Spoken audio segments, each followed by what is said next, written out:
Oh. Wait, did I save here? Hello there.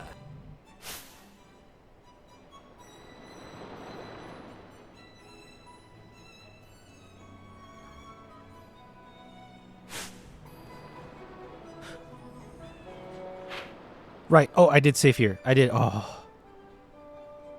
Oh. Because I didn't go here. I came back here to explore that, and then we'll go back to the Cheetah Uplands. Okay.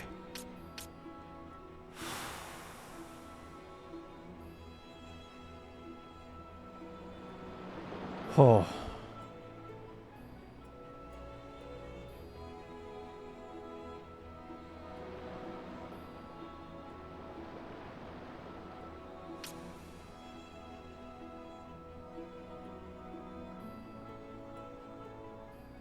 Oh. Yes, I will do that. It's kind of waiting to get things started, but everybody should say Kupo. There was a late Kupo everything that was spun at the end of the stream last night. So we will Kupo for a bit. To answer your question as succinctly as possible, Leo, the answer is no Kupo, but it will be.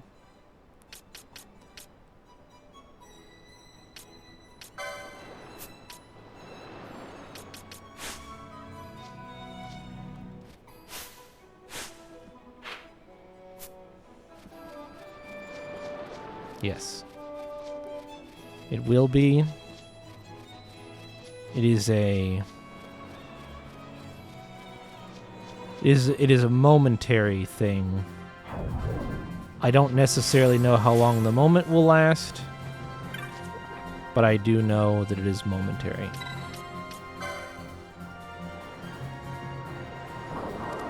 Okay, let's check out this little chunk that I missed. See if we can't get a little bit of extra stuff.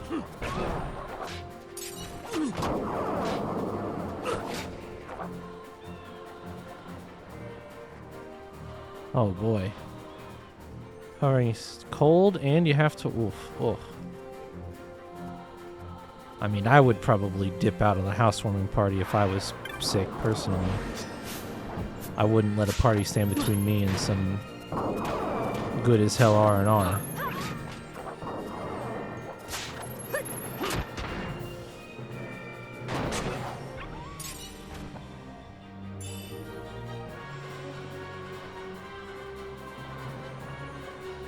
Especially, like, you're probably not really going to feel like going to the party.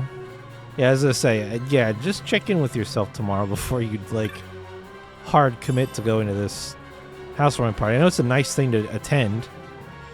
You want to be there to be supportive, but, like, if you're already sick and you're not going to call in because you feel obligated to help, which I will be a little pro-worker for a moment and remind everybody that your job cannot force you to work when you are sick. Just a reminder. It might seem like it sometimes. They might even make it sound like that. But that shit is hella illegal. They cannot actually do that. They can't fire you for not showing up for work. And they cannot force you to go into the establishment to work if you are verifiably sick. Just a reminder. I know sometimes the choice is not easy. I make the choice the wrong direction myself often, where I choose to work even though I am not feeling good. So I fully understand that is not a fun situation to be in. But I will also advocate for making it clear it doesn't matter how understaffed they might be or how badly even your sick assistance may be of some value. They can't make you do it.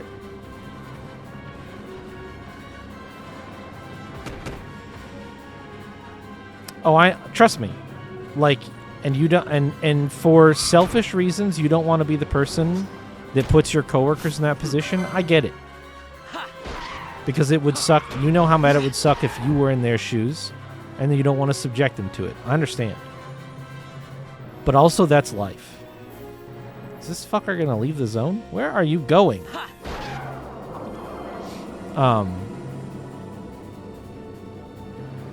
These flying assholes, man. He literally just flew the fuck away from me. That's crazy. Just keep in mind. Just keep it in mind. That's all. Might not happen this time, but at some point you'll have that opportunity to be like, you know what? I'm sorry to the people that I'm working with, but I'm too sick to be useful. Too sick to go in. Yes, they will be short-staffed, and it will suck. But inevitably, you will be the one with that shoe on that other foot. You will be left in that position at some point and have to deal with the exact same scenario that somebody else dealt with. And then it's even Stevens at that point. And you would hope that those same people keep in mind that while it may suck, not that long ago, the roles were reversed. So, alternatively, the same thing could happen, but for the opposite reason. You make the effort, you go in. Yeah, you'll go in and it'll still happen. Yeah, that's... And then you're working when you shouldn't be working through being sick when, Anyway, it's tough. Life is tough. Life is full of crossroads and decision points and choices. And we all make them differently for different reasons.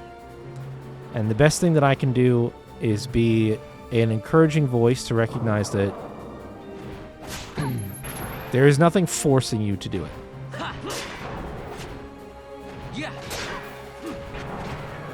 There is nothing... You have a choice in the matter.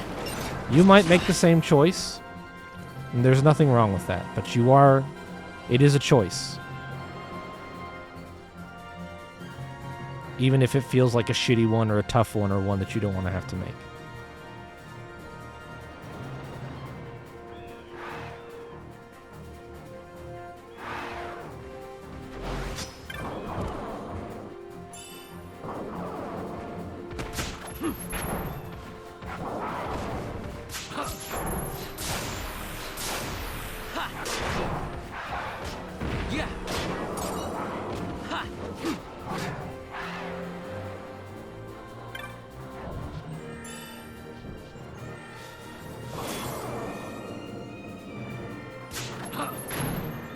I hope for your sake that everybody shows up, though, and that you're able to get by relatively easily without having to put forth like a ton of extra effort.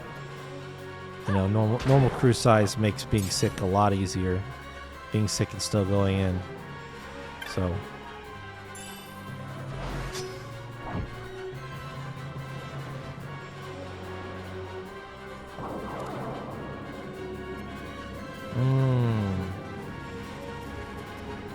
Well, I will also say this. I hope you're not planning on walking that hour back and forth to work in order to make that work.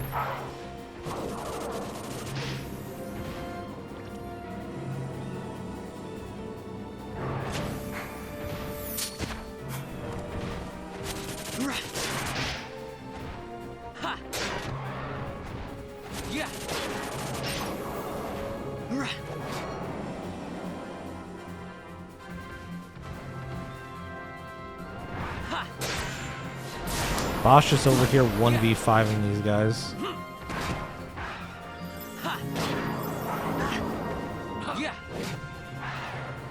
I hope you're getting a ride from a coworker or from family, if that's the case. Because I'm guessing the car situation, like you almost certainly haven't had enough time to get that shit sorted out, so...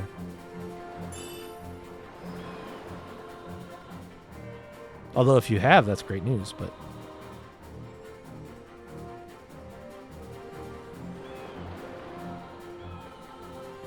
Yeah, walking probably has not contributed to you getting better anytime soon. Faster, that's for sure.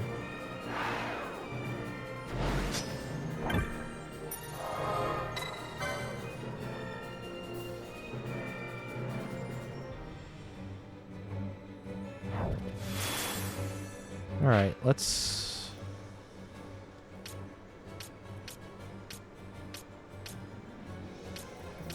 Has there not a cartographer Moogle somewhere? So we just run straight through here, straight through there, get to that one, and then we can go up from there. I think this is where I'm supposed to go. So we'll go up here first. Waiting for the... Yeah. I mean, yeah, that's the other thing is, like, it's probably not even... You'd probably love to have a new car, but none of that shit is fast.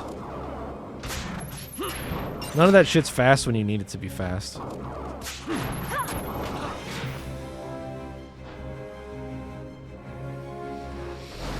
Getting new loans squared away, finding a new vehicle. Trying to do that shit around working.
That's free money right there.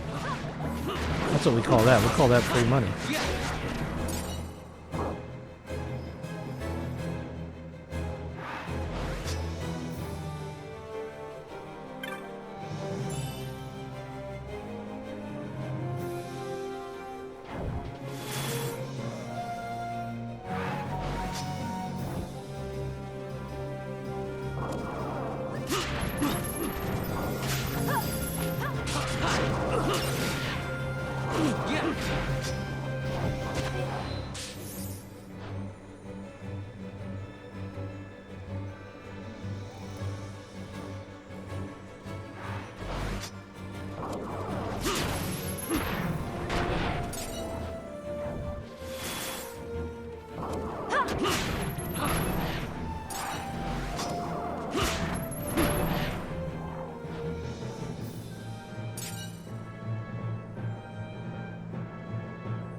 Found a hole in the ground. Oh.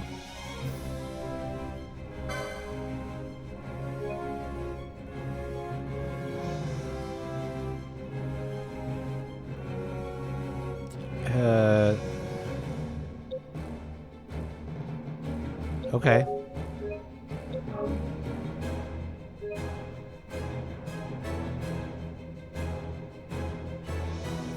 Ominous as hell, Kupo. It does seem that I found progress.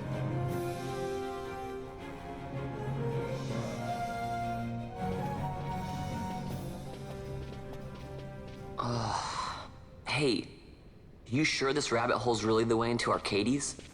Better a hare unseen than a rat in a trap. And again, if you'd prefer to go knocking on the front gates of the city, be my guest. But what about once we're inside? Won't the city watch find us? We'll do what we can to blend into the crowd. Our names may be notorious, but our faces are not far known. True, true. You're a princess and we didn't even recognize you. I noticed. Owned. Wait, so it doesn't throw you into a boss fight or anything? Why did it have me save then? How odd.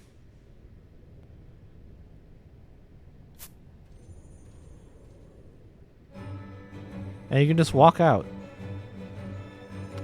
Why did it give me the save prompt there of all places? For a single relatively short cutscene. Had me fucking sweating. Yeah.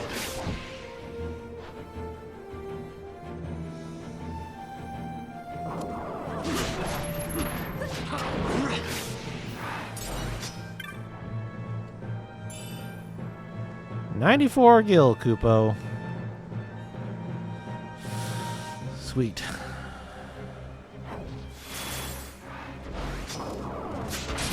The game doesn't really have chapters. I wonder, although, was the original game multi-disc? Potentially? I don't remember. I never played, like, the actual base original game. Although I have it.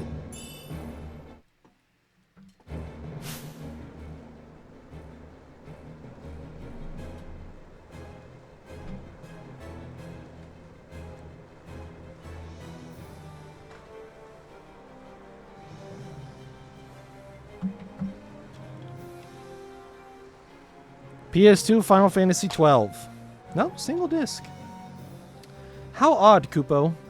I could have seen if that was like a disc swap moment. That would have made sense to me, but as it stands, I have no idea why it would have you save there. Because the save crystals are pretty abundant in this game. I mean, we are not even two. We're not even two away from the last 2 zones away from the last one. See that? Very strange.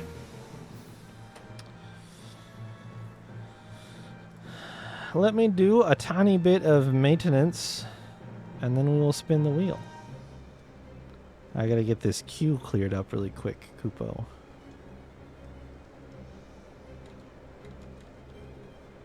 We got Leo, J-Hit, Fuzzy, Kane, Chayla, T-Rob. Chayla, Fuzzy, Leo, J-Hit, T-Rob. Okay. I'm not going to mark those as complete yet. In case we spin a free MP reward, I can return those points if you guys would want to spend them that way. Let me get out the wheel. You might notice a new addition on the wheel.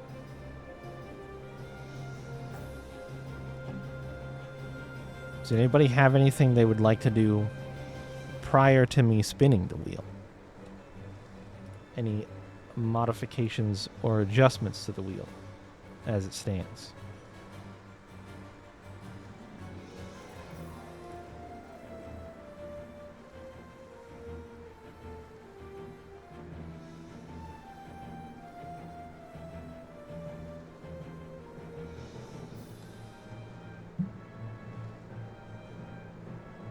Okay, we spin it.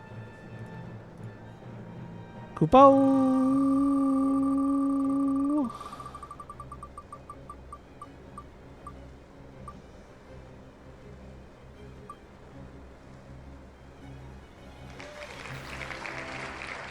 Dungeon Kupo.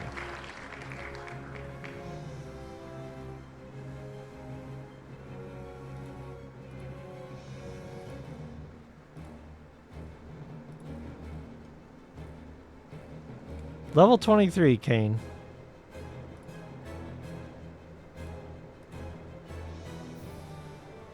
Wheel dungeon, Koopo. Wheel dungeon.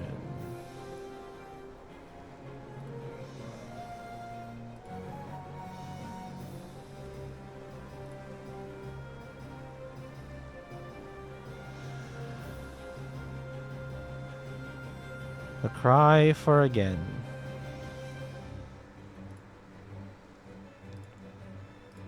Okie dokie. Let's see what Koopa Miss Miracles are brought about by this spin. If I can get it shuffled in a way that looks shuffled.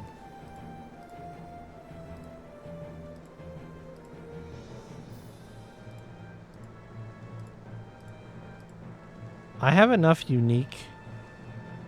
Alright, close enough. Spin, Koopo.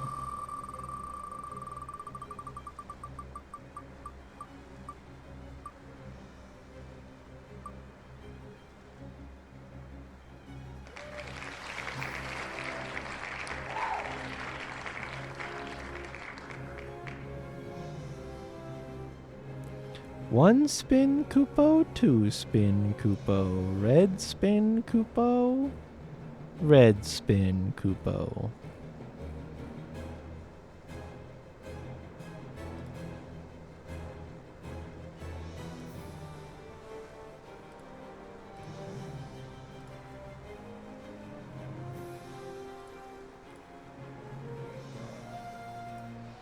I don't see anything in the chat.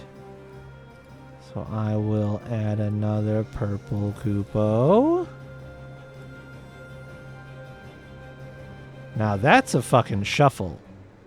That's what I'm fucking talking about. Koopo.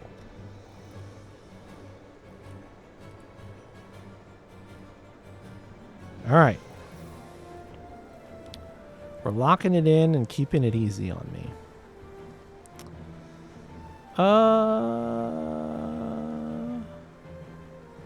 I may have clicked the wrong thing.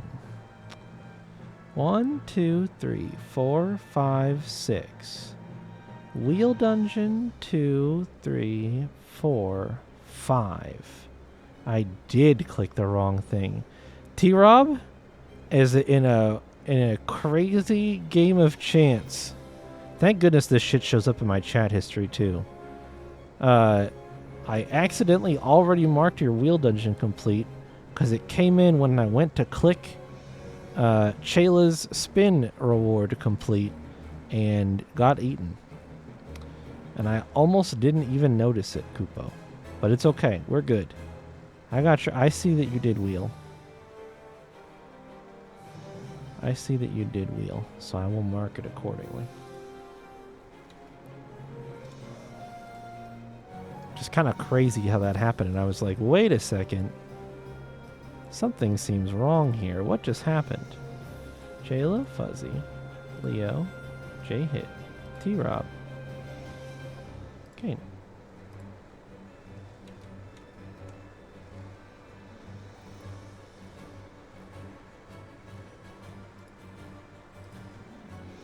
Wheel, wheel, wheel, wheel, daily, daily, daily, daily, daily, daily. All right. Good to go, Koopo, and the border stays. No, it won't remove the first option. No. You can have one Soul Eatered square per wheel. It does not remove the previous one. The only time it would get removed is if you wanted to replace the one on the same wheel.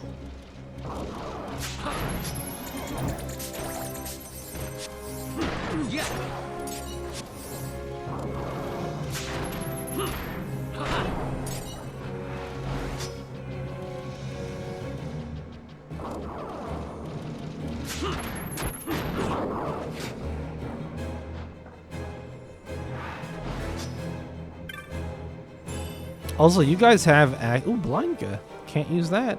You guys actually have access to what I think would be a particularly hilarious combo. not employed yet, but just so you know, if you read through some of those abilities again, I've been thinking about the verbiage on them, and I think in hindsight, max is 3. That is correct. There are 3 wheels: the Dungeon EXP, the Koopamus with the Moogle, and the Magic Pot, the villain wheel. Yeah. So you get max 3, and then if you were to ever want to swap it around, which I could see a use case for, which is kind of why I'm like, well, limiting it to 3 seems a little lame, but since it resets for free as well and costs no loot to reset on a once-a-day thing, if you were to ever want to like change around which one you have duplicated, you could just do that still, and that would be fine.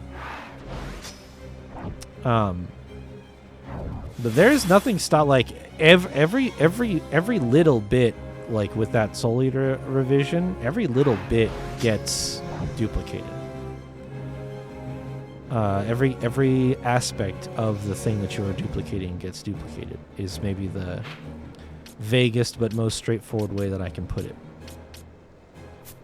So there are actually some really interesting combinations that maybe in hindsight I should have limited, but I didn't. And I'm not going to unless it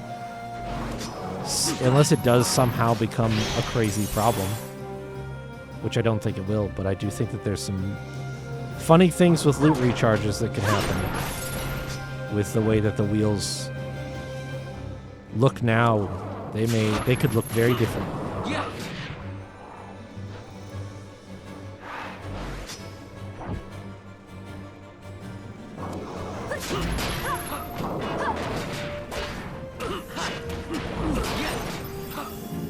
You can poach the thieves?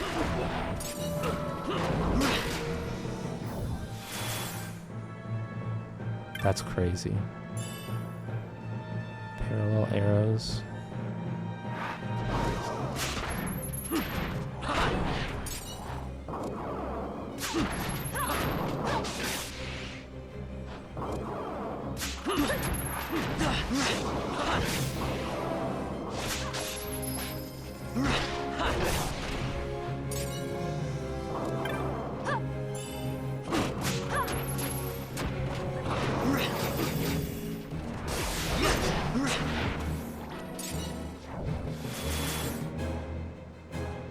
So what's this way?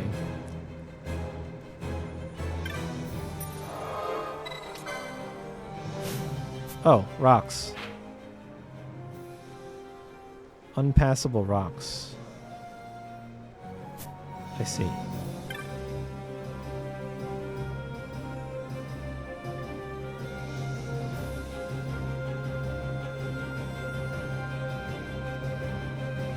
How dare they put rocks in my path? Counterattacking the Moogle Savior? You could do that. I think there's a couple of different ways you could. Like he's got 3. He's got counterattack. He's got a slice where he'll just run away, and you won't be able to. And you can't even get his wheel for like. I don't know. I would specify a time. I don't think I may have set a time, like a half hour or an hour, where he would be like unencounterable. He would just run away and not show back up. And then he also has one that is... There's also the dungeon one, which is... I don't know, I guess not necessarily a bad outcome, but...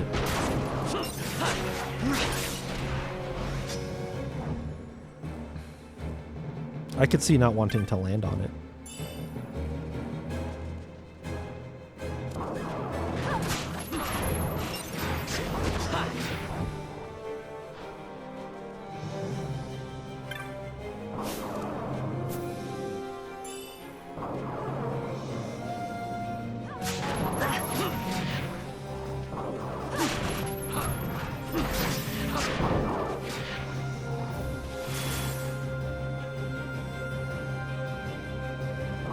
I guess we go in the cave.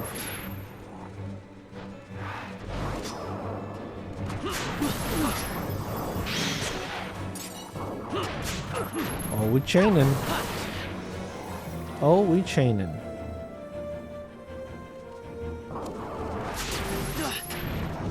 Oh, the saps. My remedies.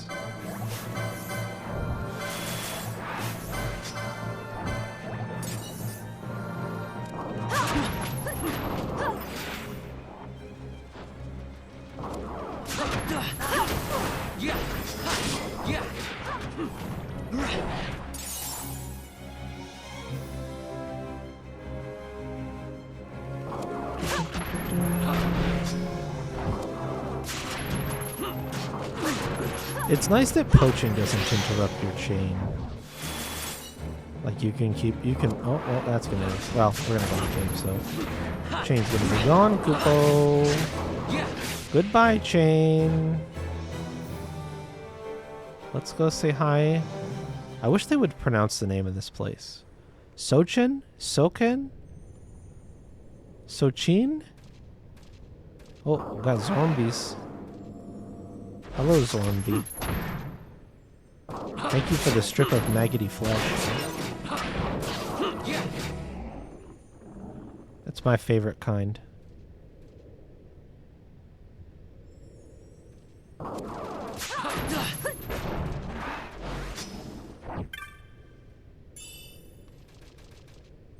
What is it? Oh.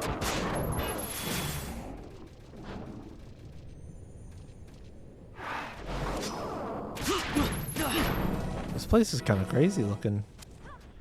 What are all these little crystal boys?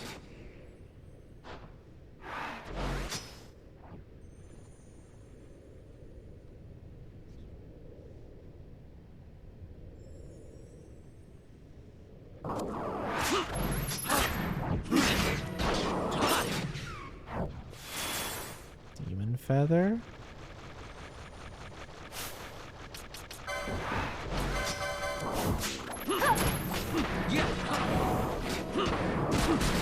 Aqua bubbles. Hey, look who got sapped.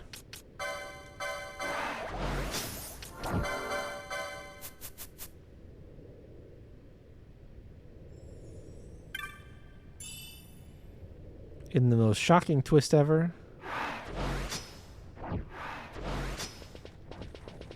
So when you say one of a kind, are they only lootable once?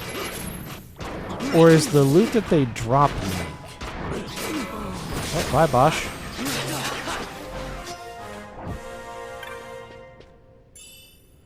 And like if I reset the map, then they show back up again. Because I'm not sure, I think that that's an important distinction, at least for me to make, because it changes how I would prioritize looking for them. Only one and it's fixed. I see. I see. Interesting. What a strange thing to not indicate in any way to the player.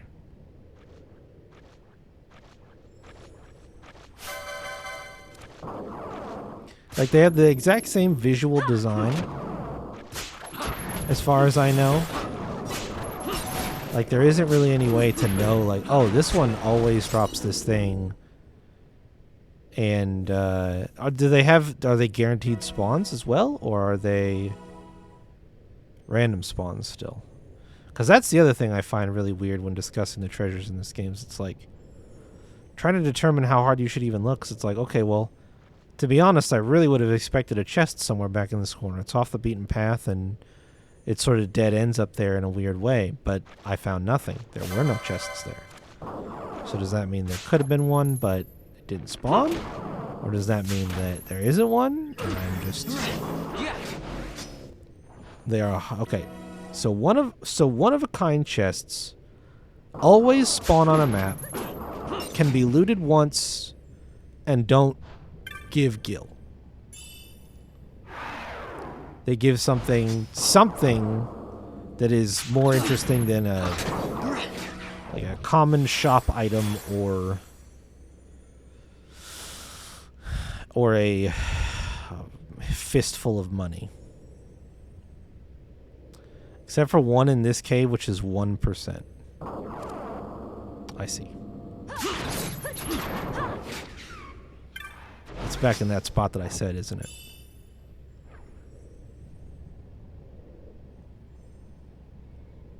It's back over here, isn't it? I bet I know where it even... No? Oh, well. That was my best guess for where... Oh, is it right here? Is it in between these traps? Because these traps are really weirdly placed. I could see it spawning like right here.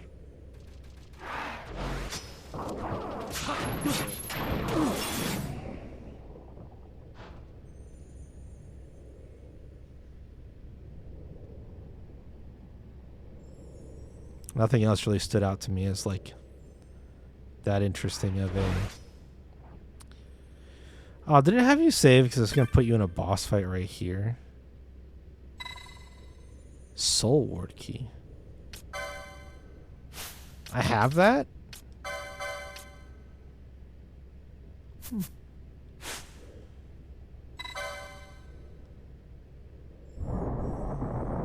Interesting, Kupo.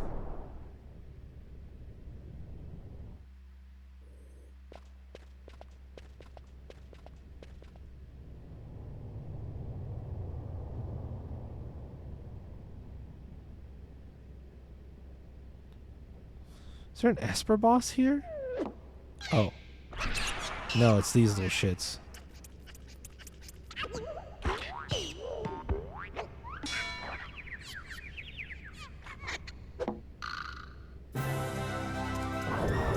They're all hasted. I'm about to get slowed.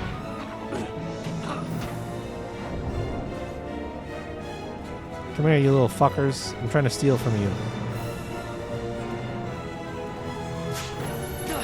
Oh, that could be bad.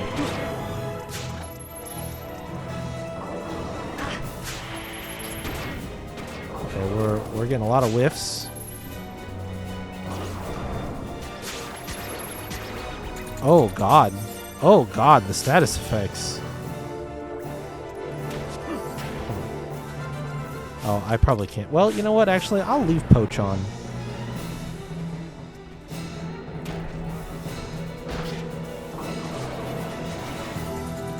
Come here, you little shit.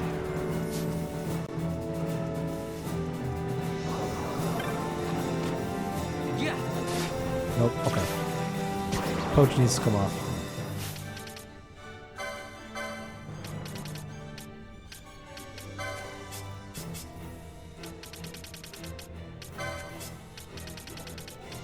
They just must die.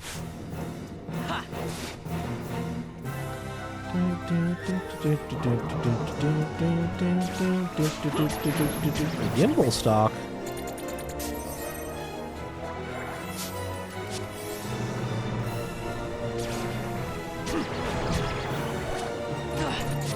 Goodness gracious. The status effects from these little shits, huh? Good lord.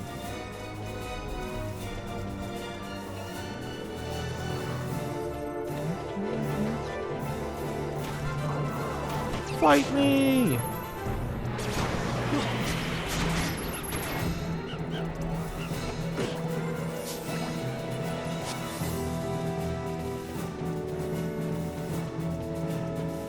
Okay. Gotcha.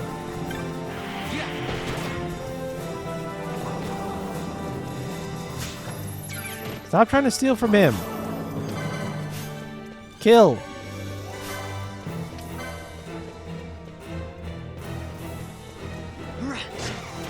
This is a nightmare.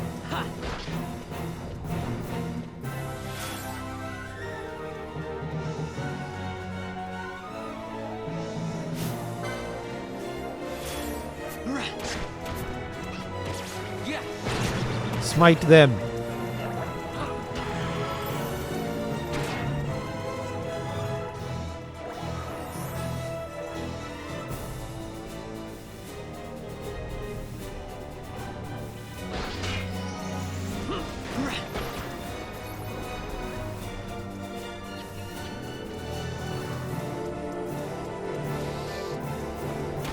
Don't mind me, I'll just...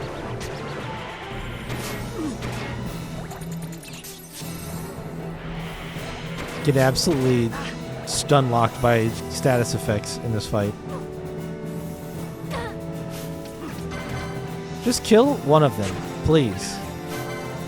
Kill that one. Kill the next one.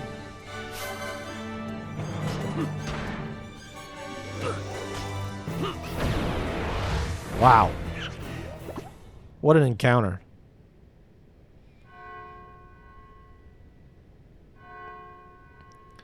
And stay dead, Kupo.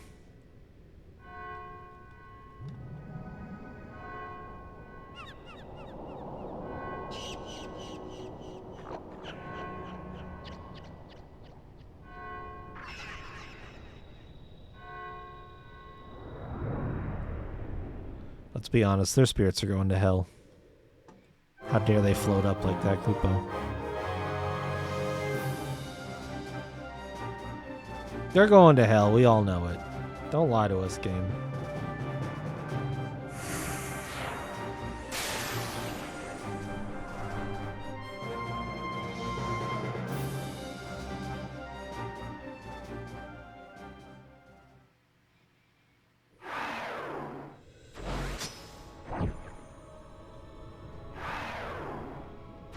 That's probably the door I came in, so let's start at it. Go around the outside. Ancient door. Around the outside, around the outside, around the outside. Oh, it was a mana font. Nice job, Bosch. Your float wore off at the perfect time.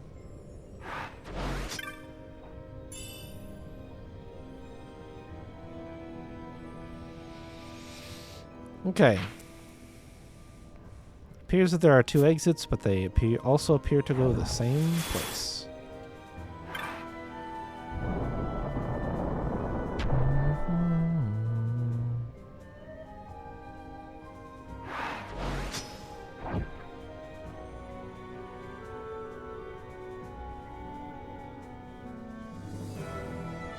Da da da da da da da da da. Ba, ba, ba, ba, da, da, da, da.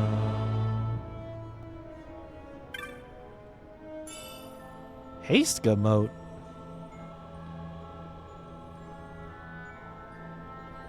Goodbye, Trap. Get fucked.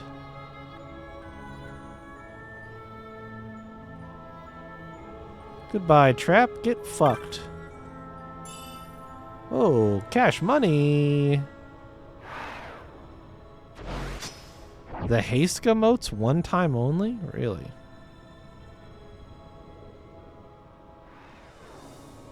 I guess it's a pretty powerful spell to have access to prior to being able to buy it, but it seems weird that they would make motes one time only chests. Crystal? Fakey boy? Yeah, that guild chest I'm sure was another one. You a real crystal? Nope. Goddamn water crystal bug. Hold on, I'm gonna poach you.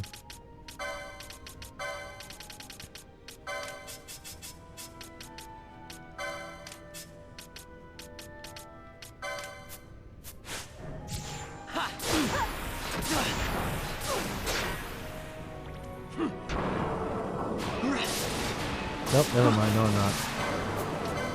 Kill. Yeah.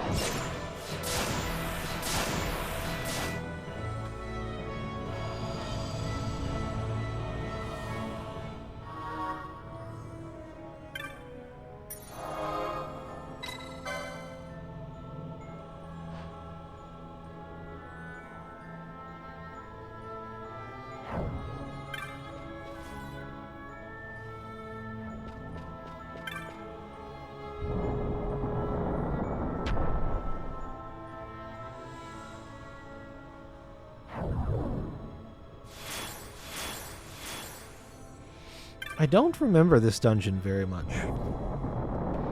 Which either means it's short or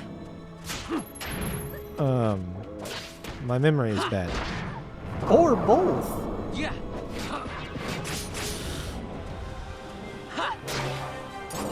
Level up. What level are these guys? 38? Yo, I'm really evening things out. I'm very happy with this like spam poach and like leech as much EXP away from my characters as possible, since I ended up so over leveled from some of my early game blunders. You can't both be goldfish? 7 years is not goldfish. 7 years is perfectly normal and regular and human. How dare you equate me to your like 3-hour goldfish moon? 3 hour might be an overestimate, actually. I take that back. 30 minute. Yeah. Don't you bring that weak shit to this house. I'll stuff you all day. How dare you?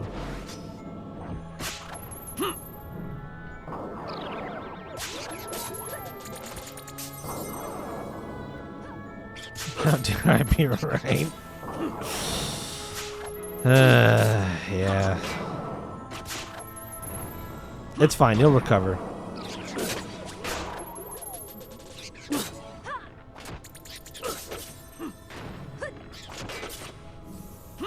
Yeah.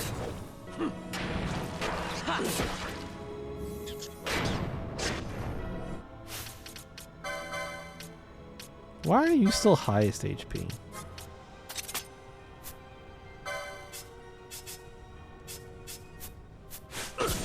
You'll forget in an hour, exactly. Sometimes your curse is also a blessing.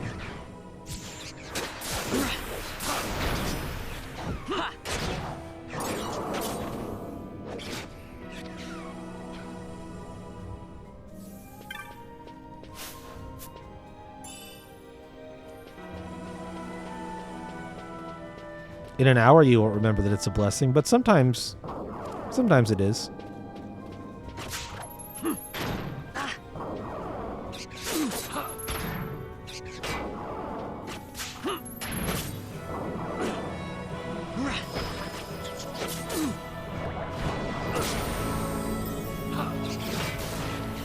Okay, Ash's Curas are starting to hit pretty good.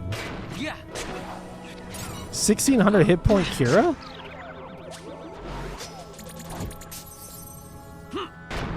Kinda awesome.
Water. What are you? Striker. Dual hands. Yeah.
Am I just...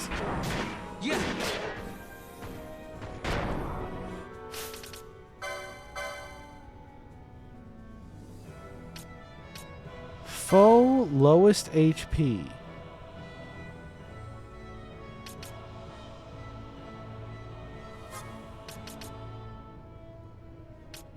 Oh no, that's what I want. What? Right, I just set it to that. I don't know why I'm complaining about it. It's doing what I want it to do. Which is that he finishes off and... Oh, okay. Oh. We got a bit of a water problem. Oh. Huh? Where? Mark of Council. Okay. Wayfarer traveling the road to Arcades, the Pilgrim's Door holds not for you. That way lie trouble and confusion. Who are yet drawn toward the Pilgrim's Door, journey heaven and earth in search of the heart, and you will surely reach it.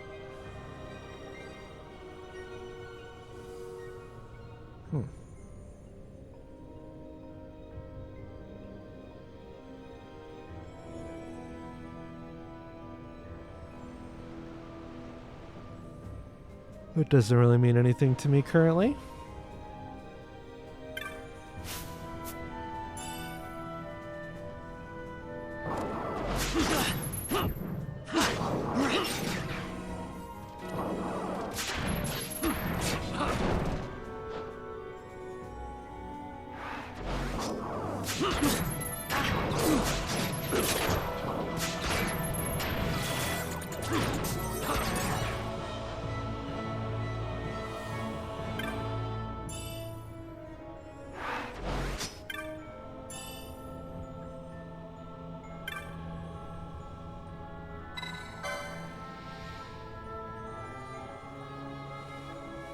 The heart of time and the deeds you must accomplish share their place midst the falls.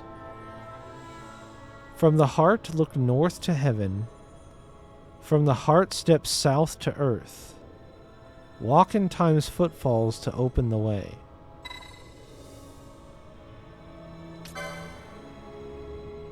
Okay.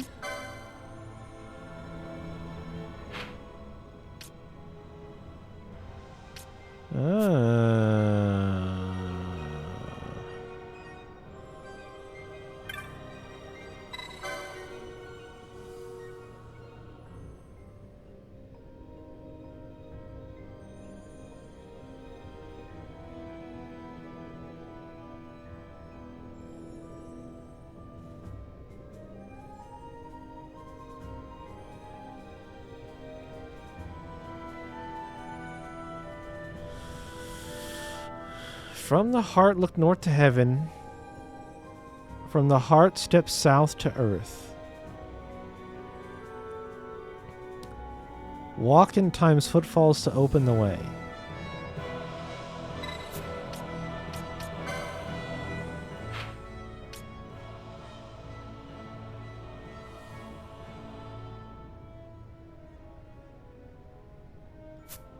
Huh.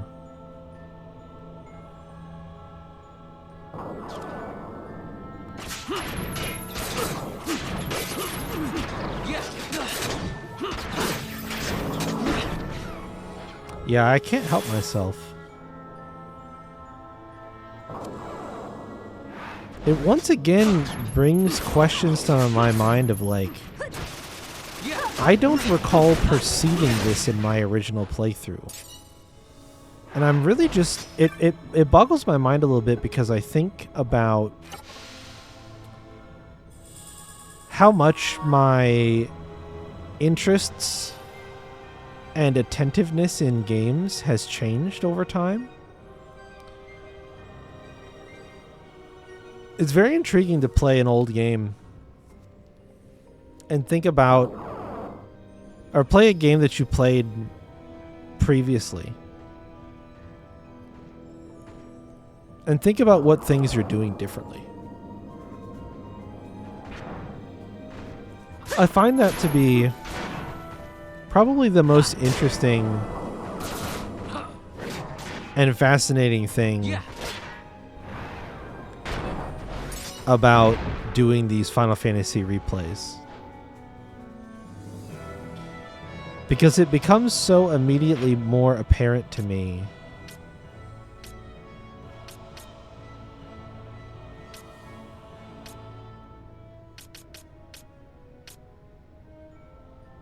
how different I am now compared to then, Kupo.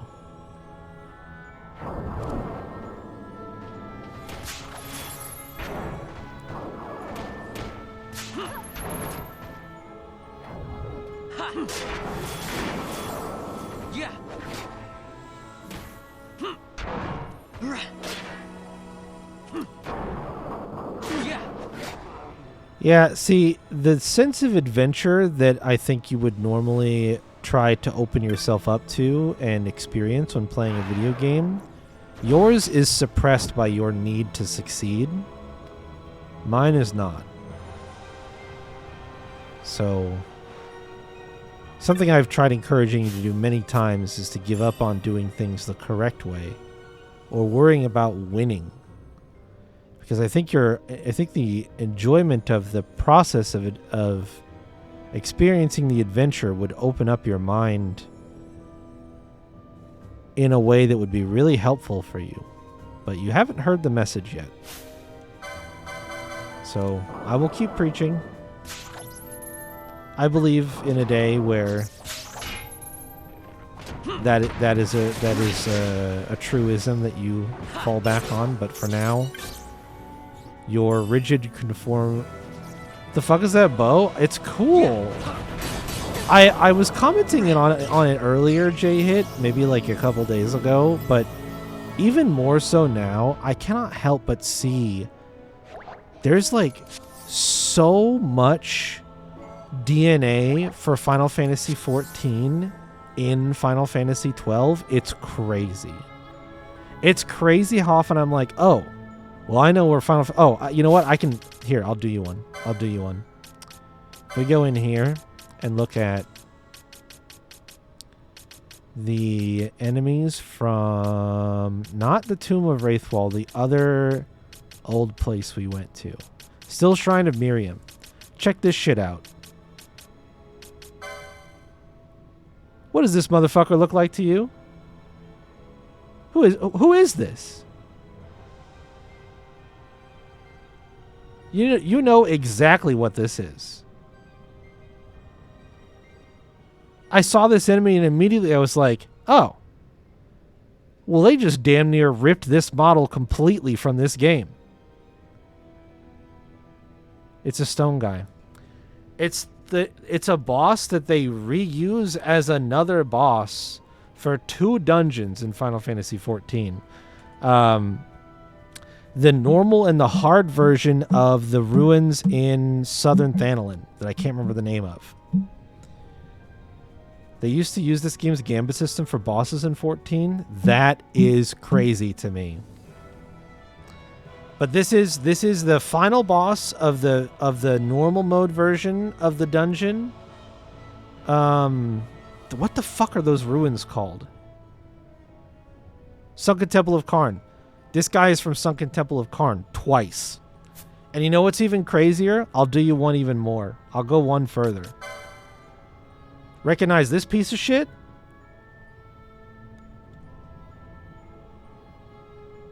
Recognize this motherfucker? This head-ass mother-ass guy? Yeah. Like, this is just dead-ass another thing from Karn. So anyway, the reason I even bring that up is because when I look at the bow that Ash has equipped right now, all I see is the Sephiroth bow. And if you don't know what I'm talking about, go look at that model. If you don't know what I'm talking about, go look at the Sephiroth bow model and tell me that they aren't reminiscent of one another. I dare you. Not an exact copy, like the 2 enemies that I just showed, I think are much more directly like, oh, this is like more than inspiration. They may have literally reused the base model for this. The bow is more of a likeness than it is a direct asset reuse, but it is definitely looks similar. It's called the Giant's Bane. What is it called? Giant Stonebow. Giant Stonebow. 90% of at least the ARR team was just a 12 team with a few leftovers from 14 1.0. Interesting. All the 12 people are still on the team. That's really neat. I mean, I think it's cool. I am one of the people that I think that the shared history of Final Fantasy is one of the things that makes it interesting and unique as a franchise, and not necessarily like an explicitly good or bad thing. Just it's neat to find things that you're like, oh shit, I bet I know where that came from. So, but yeah, that's what the that's the bow is called the Giant Stone Bow, and I think it looks remarkably similar, not exactly, but remarkably similar to the Sephiroth bow. And I think that's neat. I think that's really neat. So let's see here. Let me look at this again. Can I, if I shoop out over there? Nope, that's not a new spot.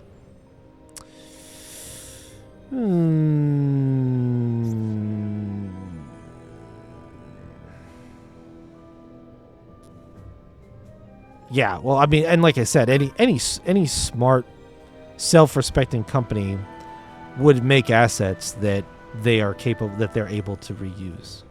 Did we do the dungeon wheel? No. Should we do the dungeon wheel? Has it been a half hour? It has been a half hour. We should do the dungeon wheel. We should do the dungeon wheel. We should do the dungeon wheel. Dungeon wheel, dungeon wheel, dungeon wheel. Did I? We did 2 spins. Got an extra Kupo in the dungeon. So I already added the extra tile. Okay. Dungeon wheel, dungeon wheel, dungeon wheel, dungeon wheel. Dungeon wheel, dungeon wheel, dungeon wheel, dungeon wheel.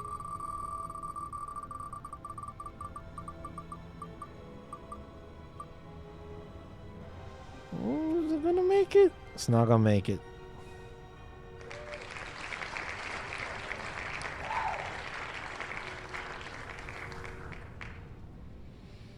Can I use a loot to make the orange 70 plus loot a bigger slice?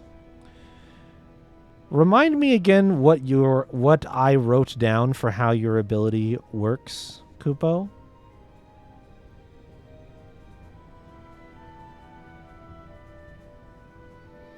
It should say double the size of a slice.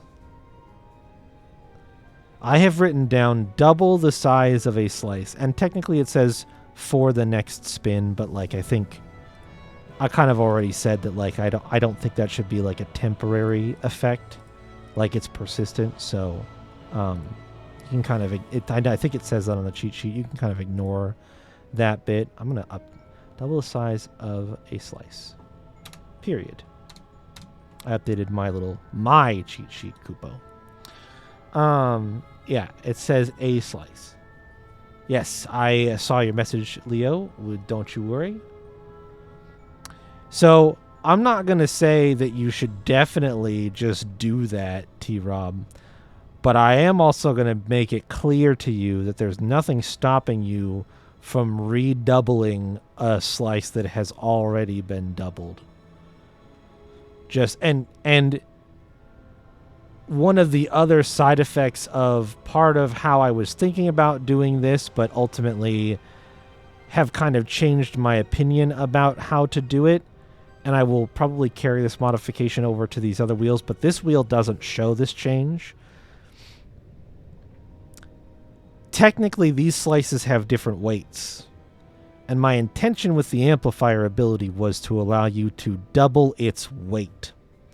So, for example, this 30 EXP plus loot is actually a weight 5. And the orange 70 EXP and loot is a weight 1.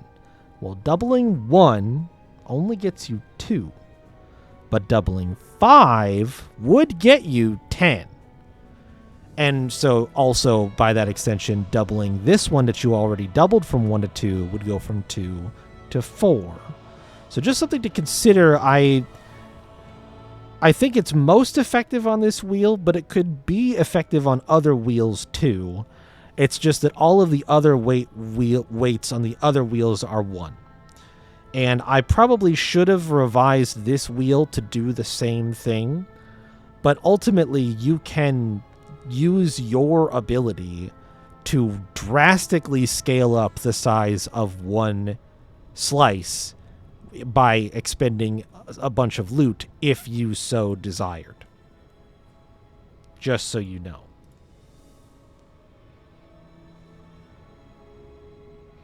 Just want the orange slice left out? That's your call, Kupo. I'm just letting you know that technically your ability does work that way, and I think I left. Objection! I think I left some wiggle room for interpretation on some of these abilities that I think it is in the design to be exploited if you wanted to use the resources to do so. So, all right. Because 4-1 loot, going from 1 to 2 versus 2 to 4, the 2 to 4 is a 50% gain over the 1 to 2. Let me mark your loot down as a usage, loot spent. And then I will show you the effect of that change from 2 to 4, Kupo.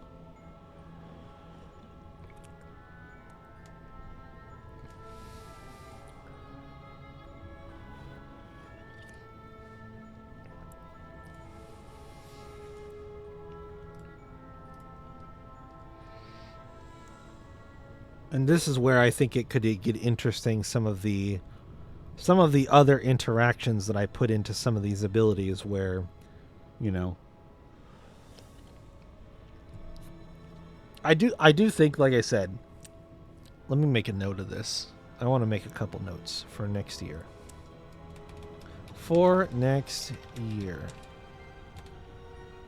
EXP scaling should decrease and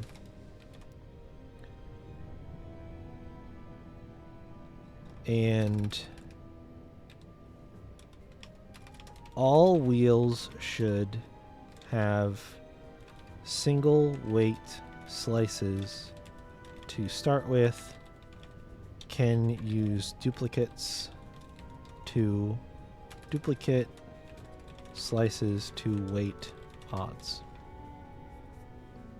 Okay.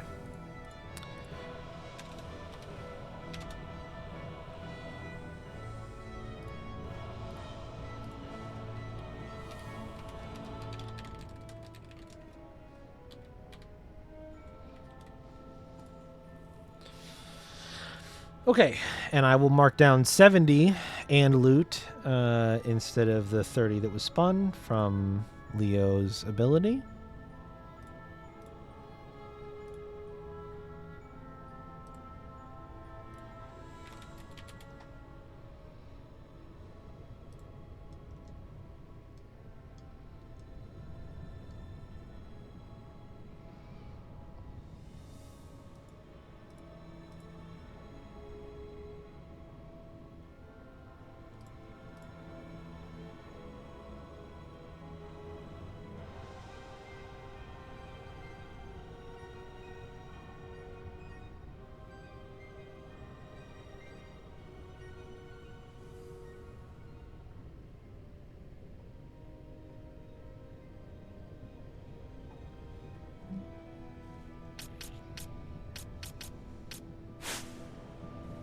think we are good to go.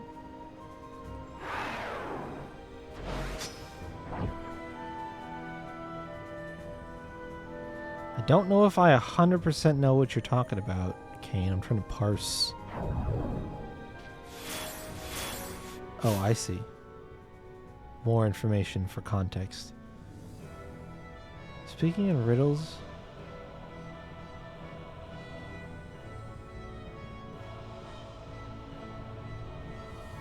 You never actually finished this game because of what?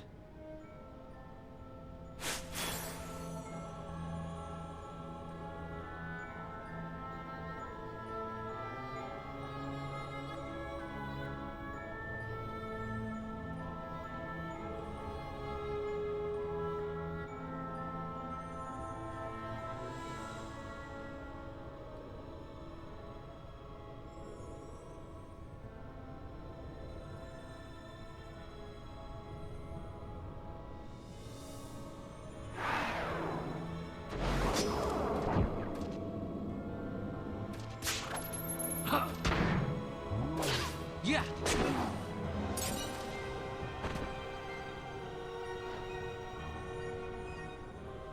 Are you talking about... I know... I mean, like... What the hell is that place called? I don't remember what the name of it is. I know what place you're talking about, though. I spent a lot of time in there.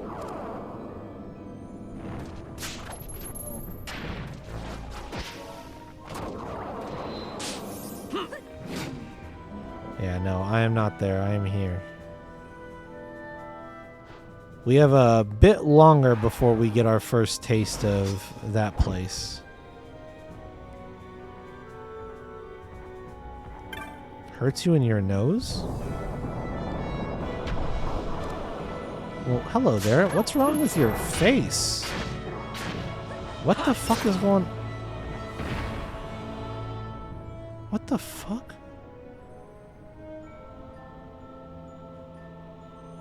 No. No, we have a ways to go before. What is this?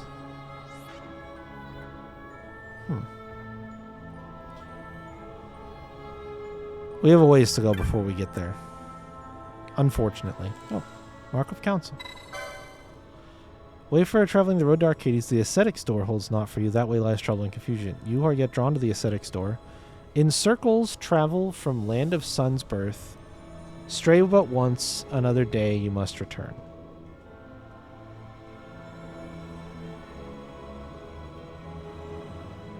In circles, travel from land of sun's birth.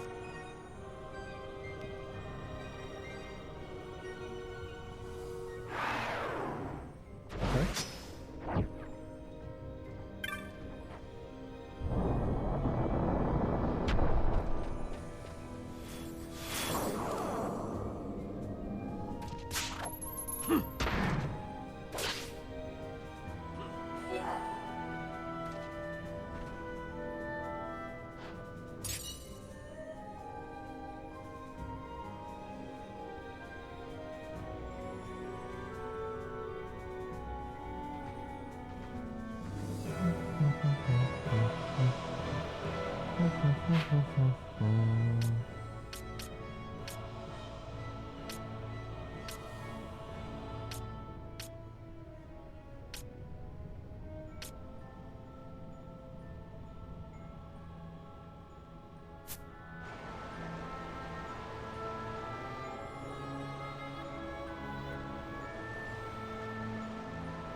Well, at least your head isn't all fucked up this time, buddy. Oh, it's...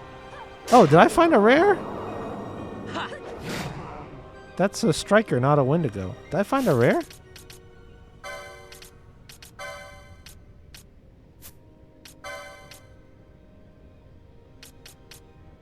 Nope.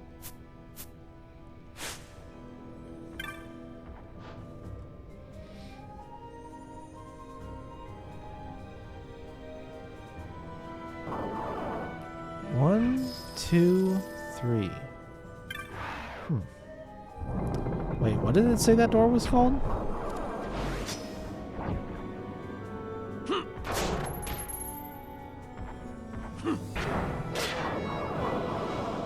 Get poached, nerd.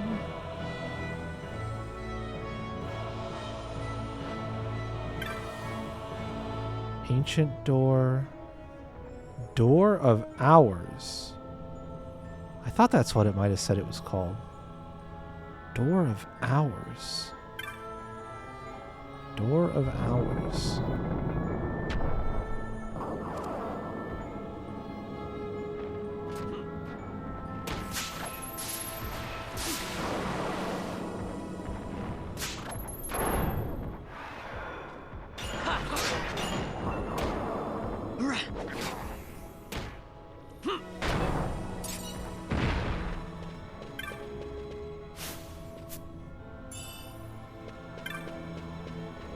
Aesthetic store.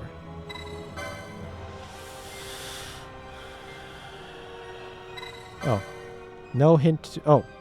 You are yet drawn. Count out your steps, tracing suns round. At journey's end, the door embrace you.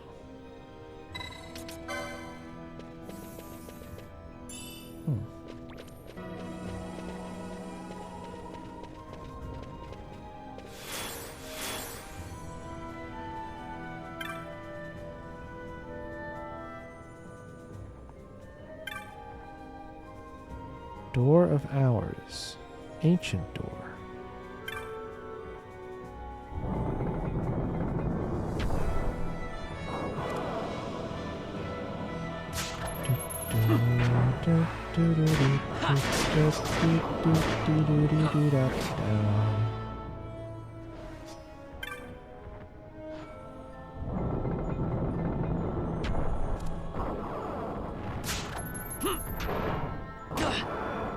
Ow! Ow!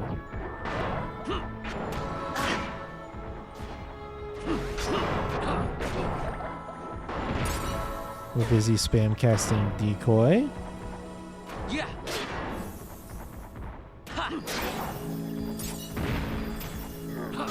Yeah, 1K Kira. Yeah. Ow! My float! My float protected me!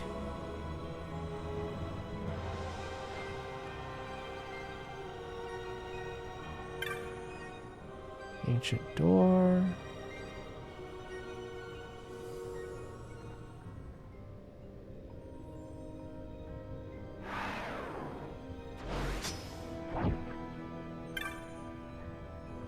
Ancient door.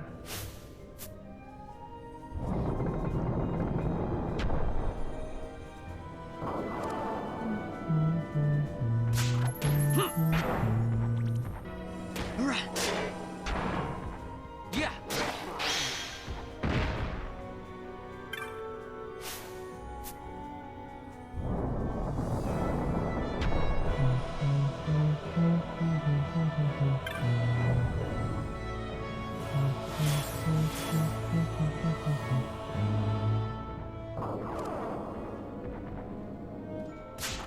Excuse me, sirs. Could I have a look at your door? Dude, I'm just getting fucking whacked.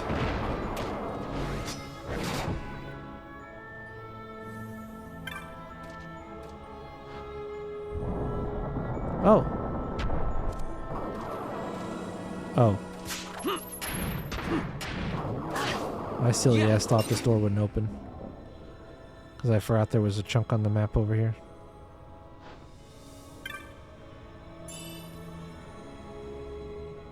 Garbage money.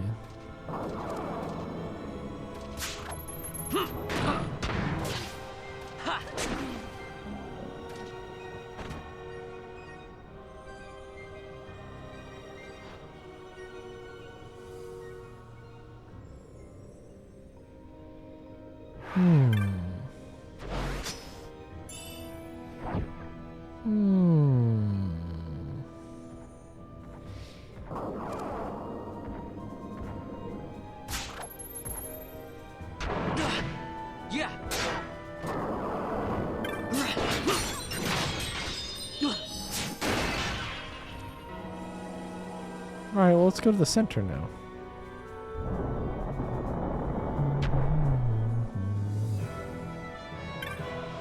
I'm just gonna open this door to say I did.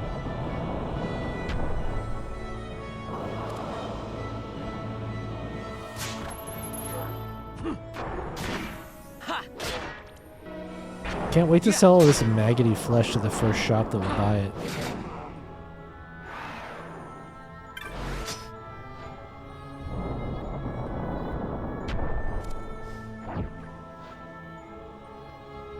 Alright, what's this way?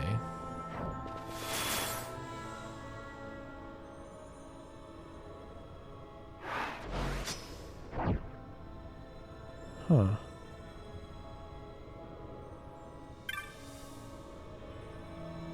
Umbrella?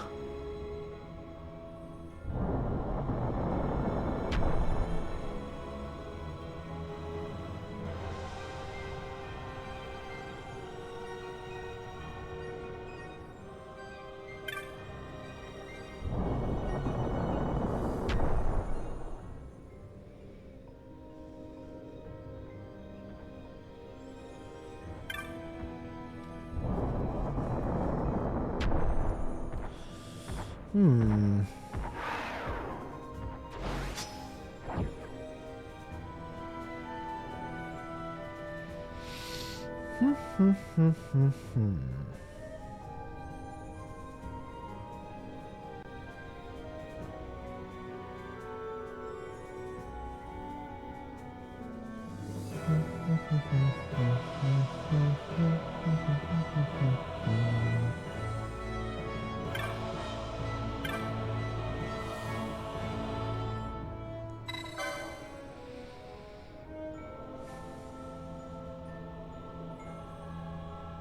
In circles, travel from land of sun's birth.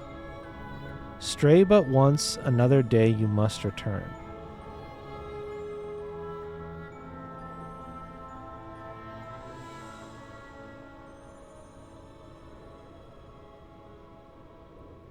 And it tells me to count my steps. The door itself tells me to count my steps. What does the number of steps have to do with it?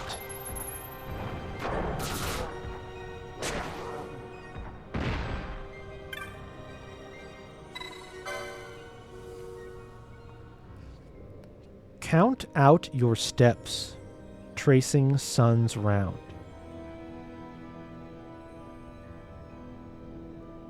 At journey's end, the door embrace you.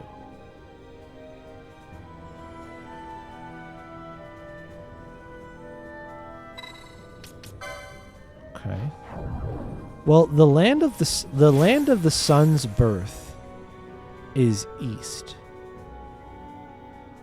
There's a door on the east side of this area that allows us to enter from the caverns outside. And then if we trace the sun's path, if we're imagining that this space, as it's a circle, you could go to the north or to the south. Oh, I'm not going to be able to cross.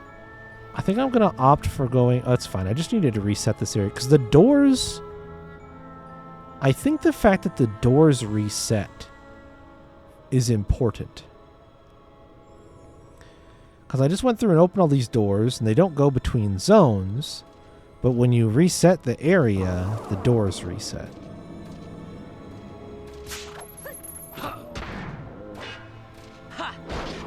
So I'm going to try something.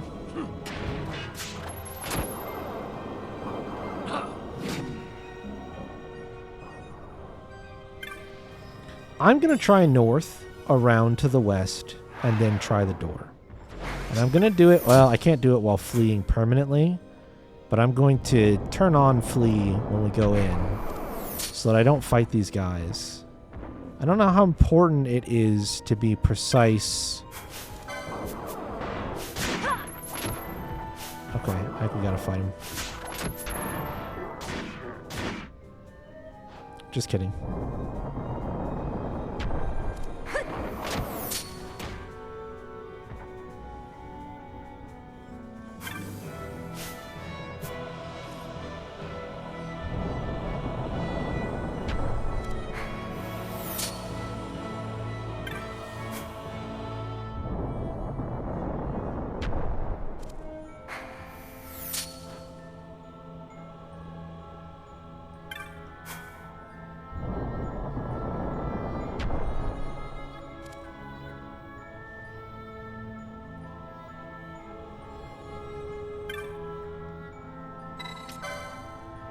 Hmm.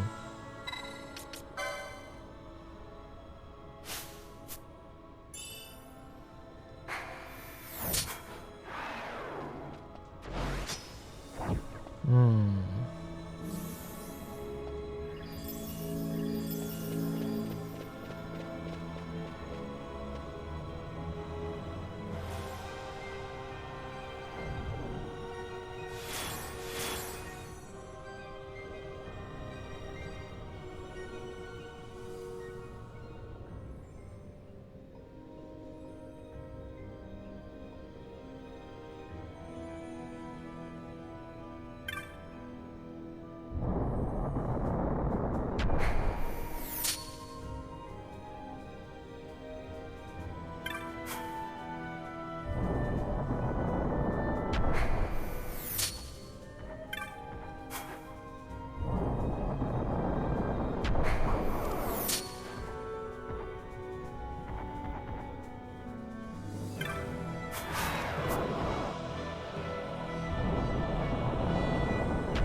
Interesting.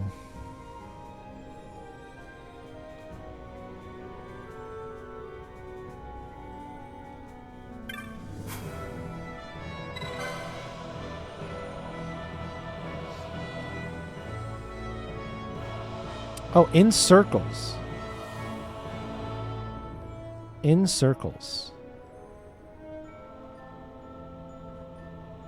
It's plural.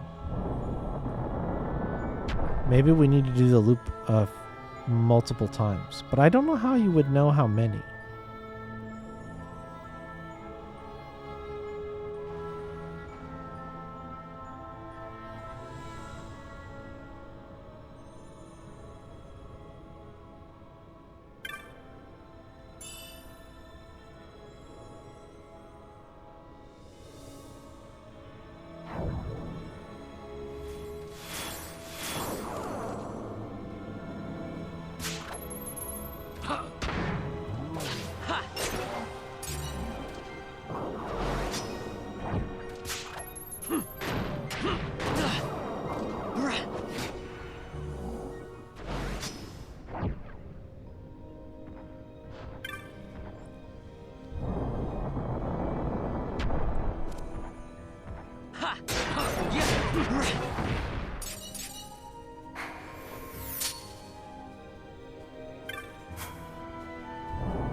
It's like, does this count as straying from the path? Do I have to fight these guys?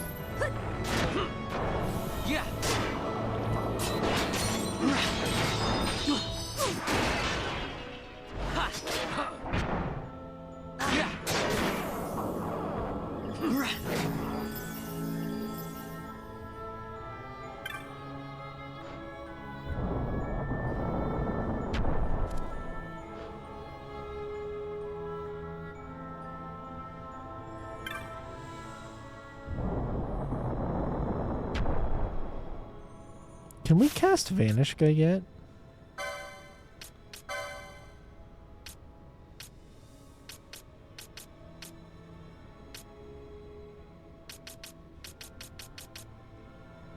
Ooh. Hmm.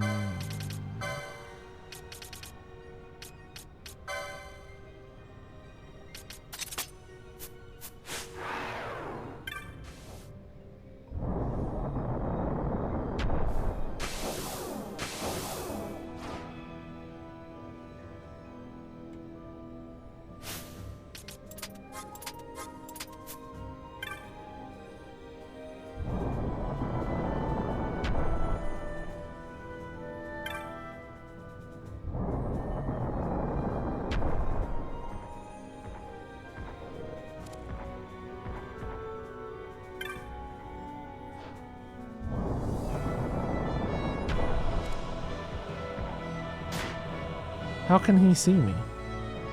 I'm invisible.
Sure.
So I've been hit every single attack.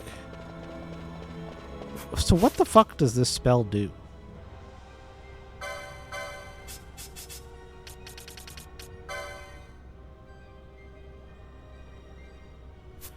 If it doesn't noticeably increase mischance, what is the point of Vanishka? Or Vanish? What does the invisible status do? I do wish this game had a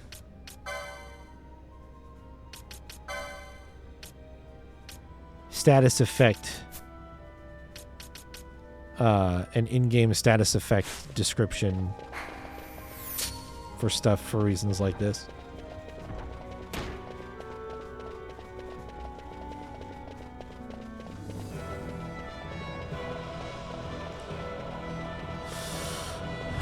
I might try again one time because I'm wondering if walking up the stairs was too much.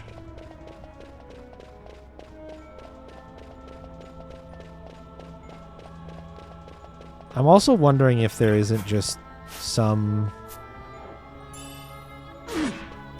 arbitrary number of steps that I'm supposed to know how to do.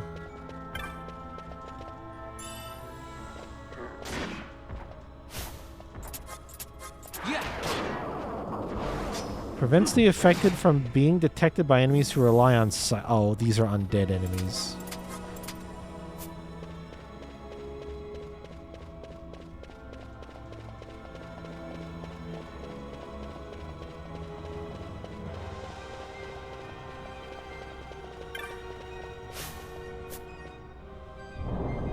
These Doolahans don't have heads.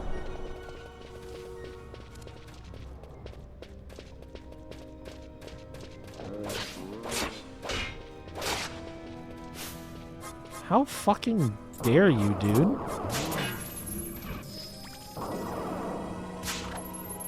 Yeah, you can give a hint. I was probably just gonna move on after this attempt, but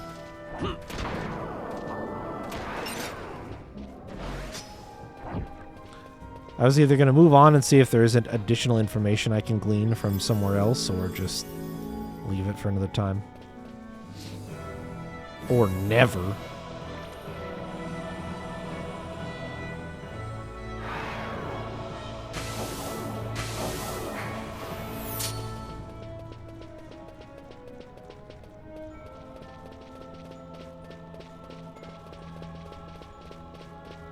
I went out the wrong way.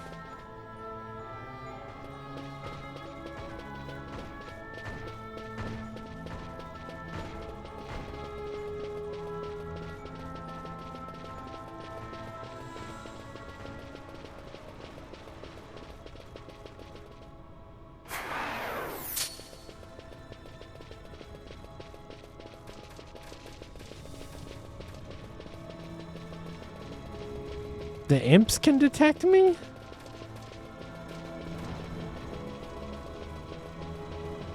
Them I would have expected to need sight. The Doolahans I get because they don't have eyeballs. Because they don't have heads. The little circle is the cutoff for the top of the path. The little circle. In the center of each of the cardinal direction rooms. Like the little guy with like the umbrella logo on it. So you have to go inside of that in order to stay on the path.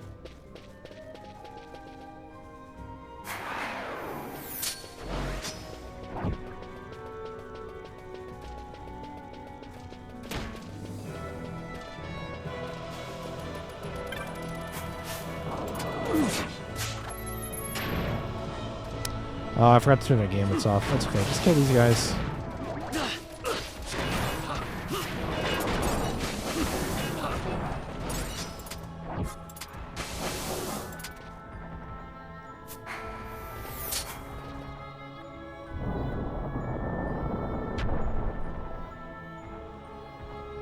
The one that looks like a compass, only the lowest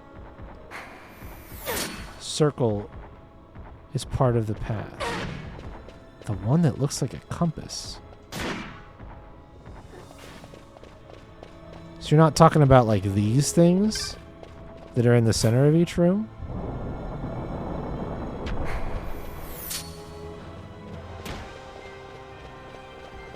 The room I'm in, yep.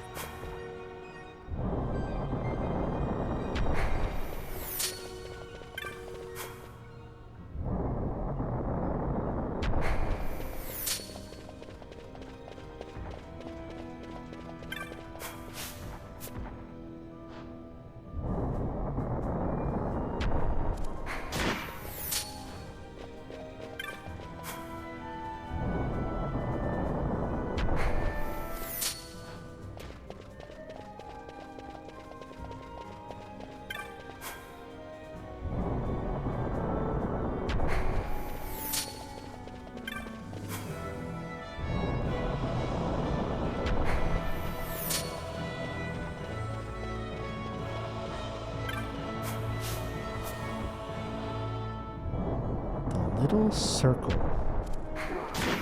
is the cutoff for the path.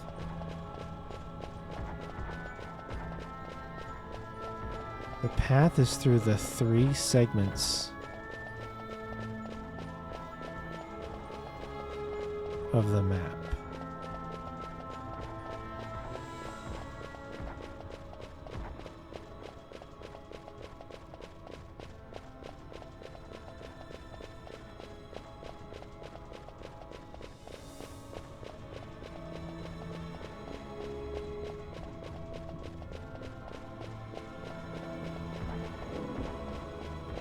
Oh, so not the top side. You gotta go through the south side?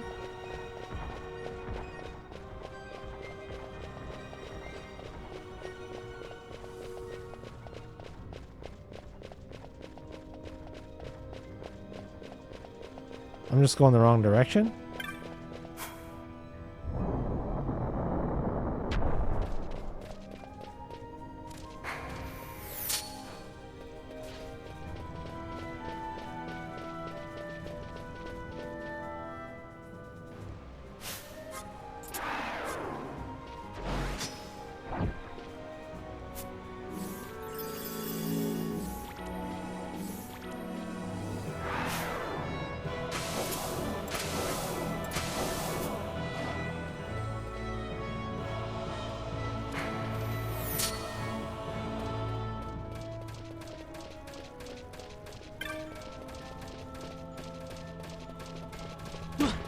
Ow.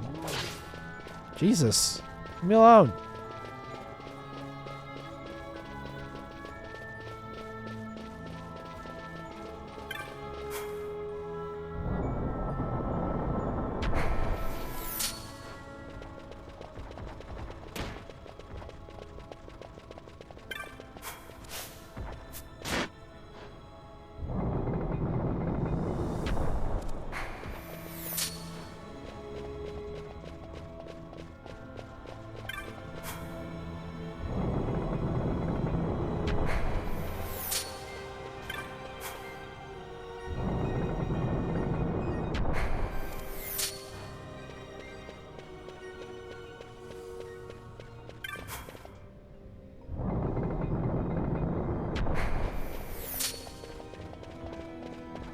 The room with the waterfalls?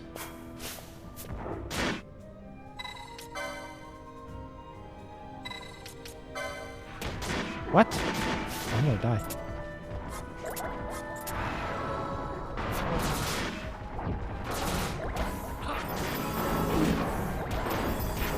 The path is through the 3 segments of the map.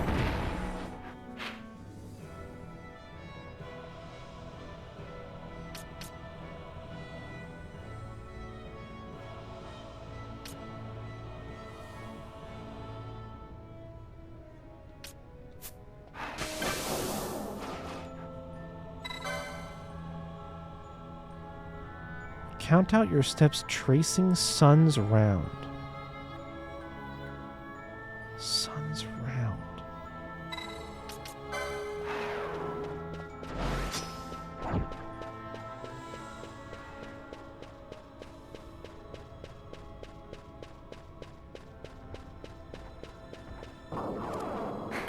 Stop it. Stop it.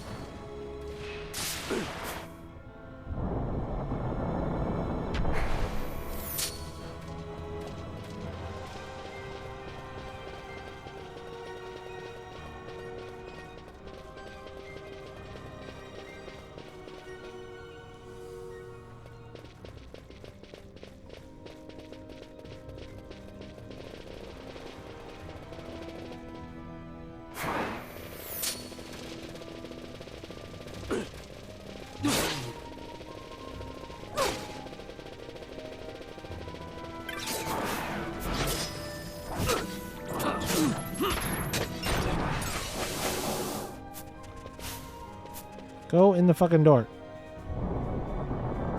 'Cause this also doesn't prompt the load screen.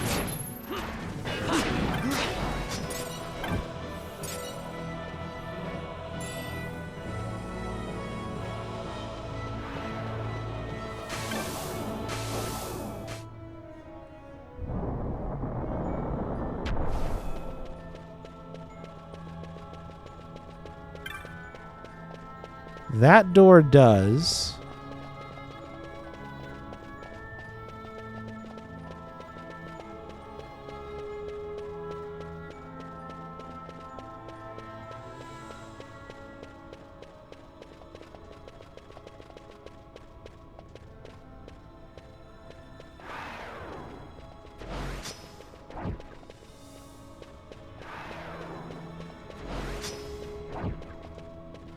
I'll go back and get Ash some MP really quick.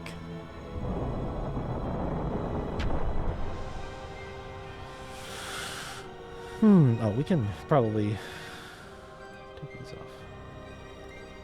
I hope everybody had enough of the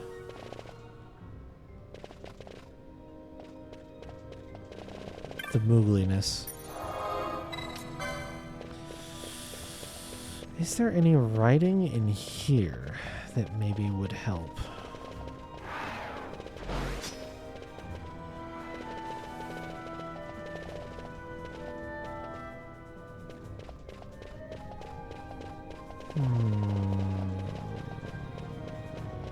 No.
Oh, this aesthetics doors? Okay, so you're not even talking about...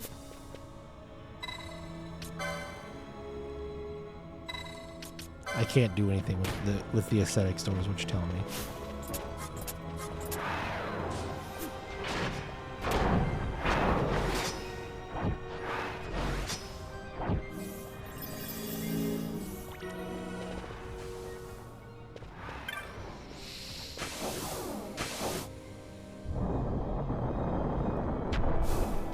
I have to go back and read the hints for the Pilgrim's Door, because I actually don't even remember.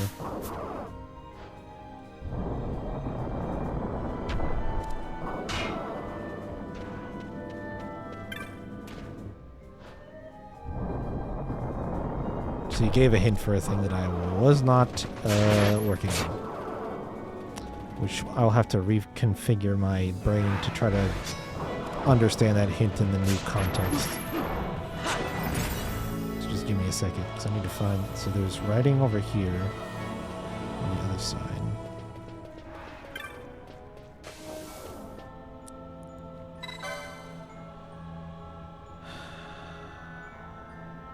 Journey heaven and earth in search of the heart, and you will surely reach it. Journey heaven and earth.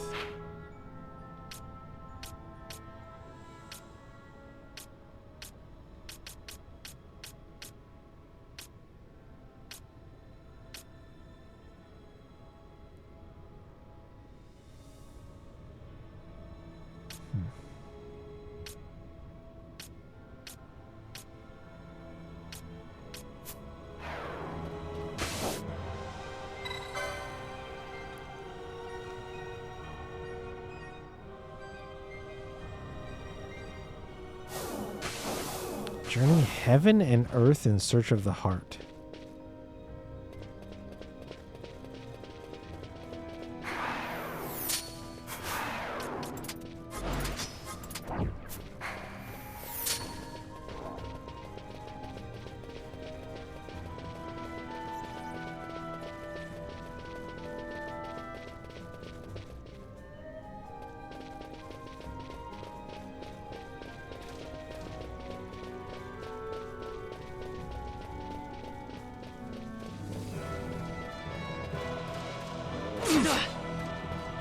The fucking enemies are really annoying to have in this area when you're trying to do other shit.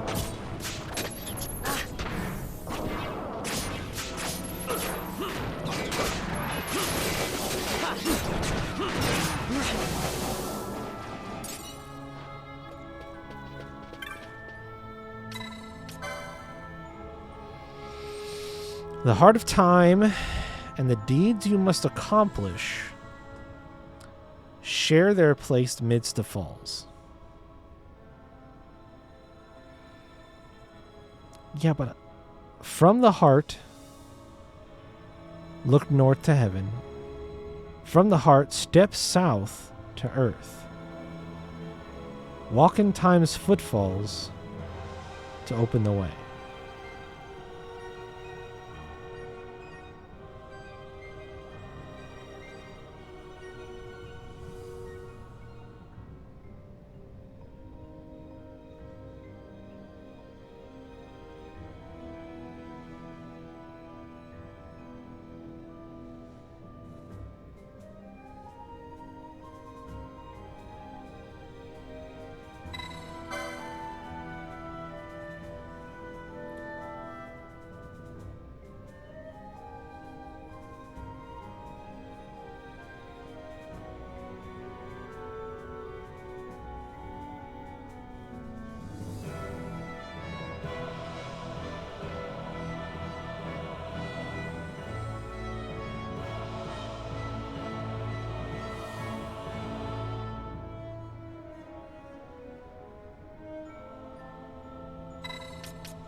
The Heart of Time and the deeds you must accomplish share their place midst the falls.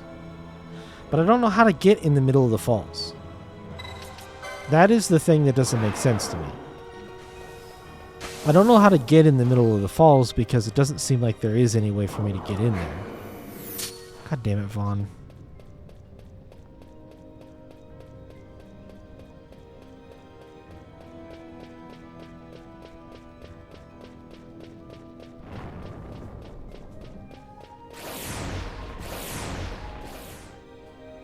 I mean, it's not badly written, it's a puzzle. It's a riddle that you're supposed to solve. It's not poorly written, it's written in a way that obfuscates the goal such that the person who wants to solve it needs to figure out its meaning. That's part of it.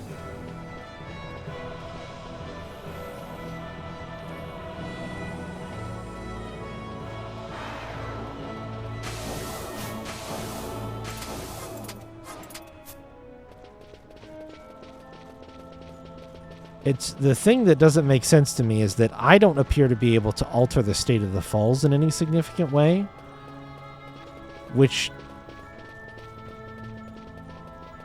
in my opinion, is what's stalling out progress on this, because if I could just move the falls,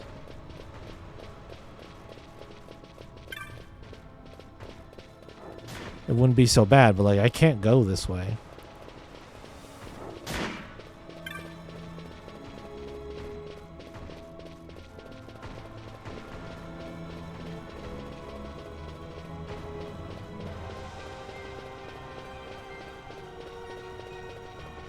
And even if I get past it by going up this way,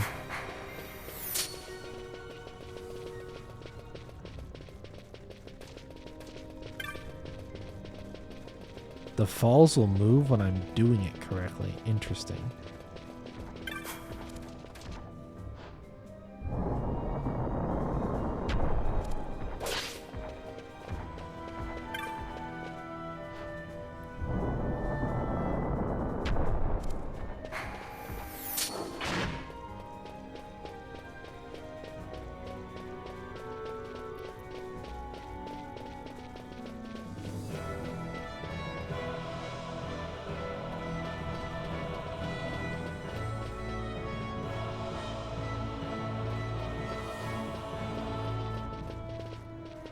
Yeah, so they're still in the same spot here.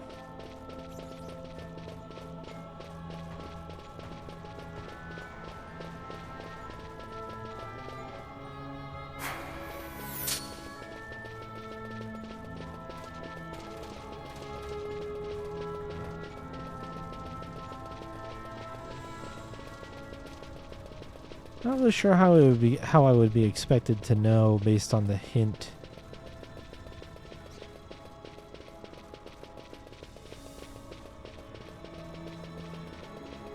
That the positioning of the falls will change. That's very strange to me, because I have not seen them move yet.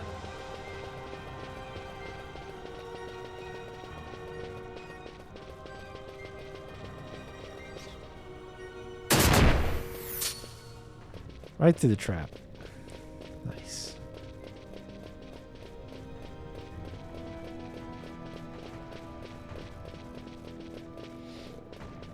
Yeah, still haven't changed.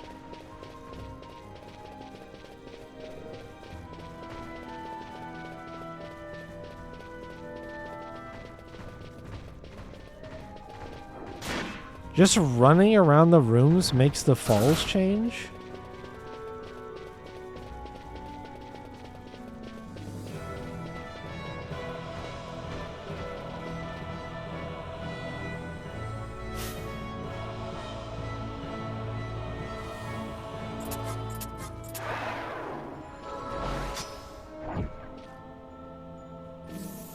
Right, but there's nothing to indicate what the correct way is. Well, I guess that's not true.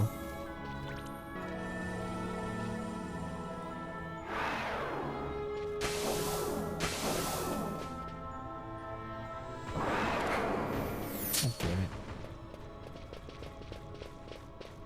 Let me read it one more time.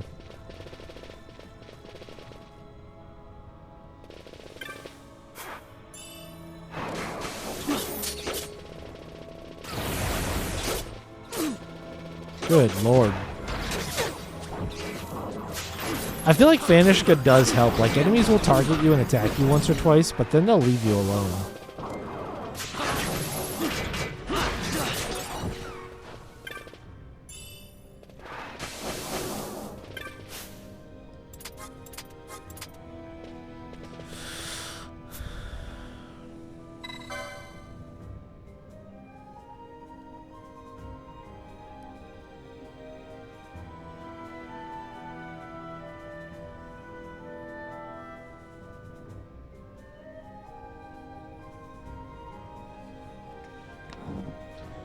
From the heart, look north to heaven. From the heart, step south to earth. Walk in time's footfalls to open the way.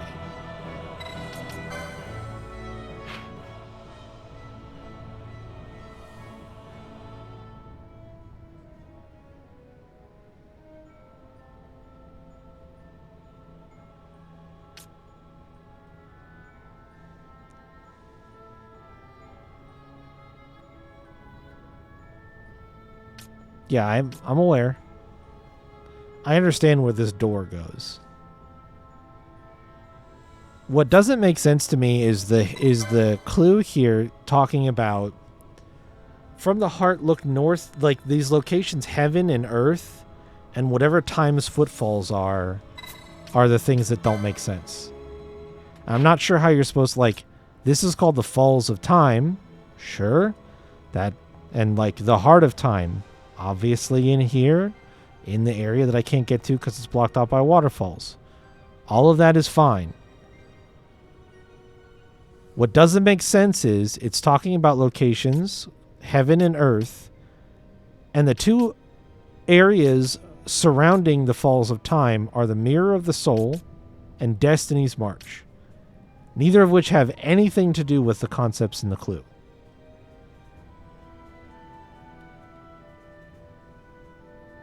And I don't know what Time's footfalls are. There's nothing to indicate a specific path that would be Time's footfalls.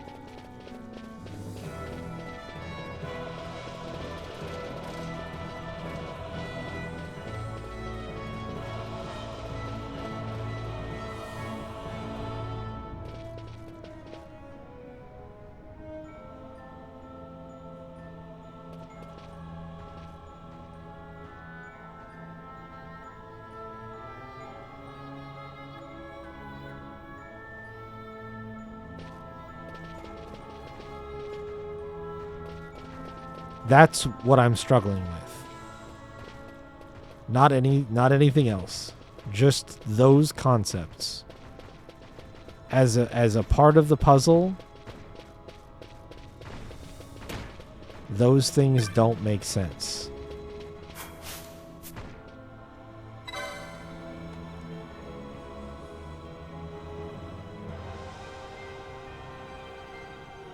And then journey heaven and earth in search of the heart, and you will surely reach it. Journey heaven and earth. Well, if heaven is just the north, is it literally telling, like, okay. So if I'm to understand this correctly, it's basically asking me to guess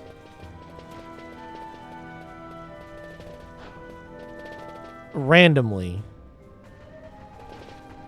until I have determined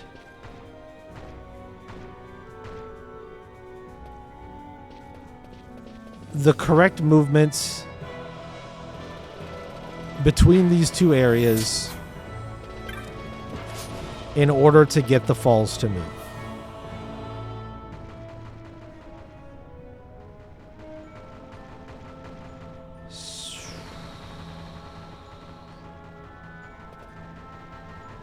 Right, but this the area with the falls is the end point, is the goal. So it doesn't count.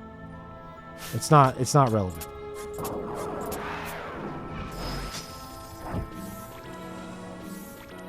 The paths are leaving the area with the fall. The paths to be considered are the ones leaving the falls. There's 4 on the north and 4 on the south. And the game is basically saying you need to leave north on one of those 4 paths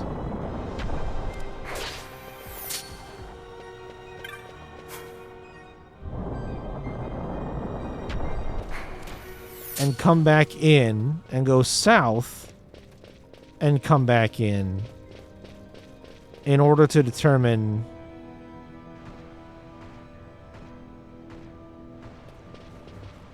if anything has moved. And if I were to guess,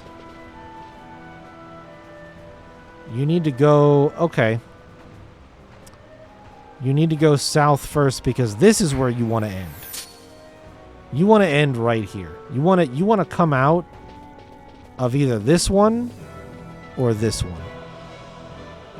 Because the other two, well, that one might, I guess, and I guess if this fall moved, then it, okay. I guess it depends on what the locations of the falls might be. And the most annoying part about this is the enemies keep fucking attacking me.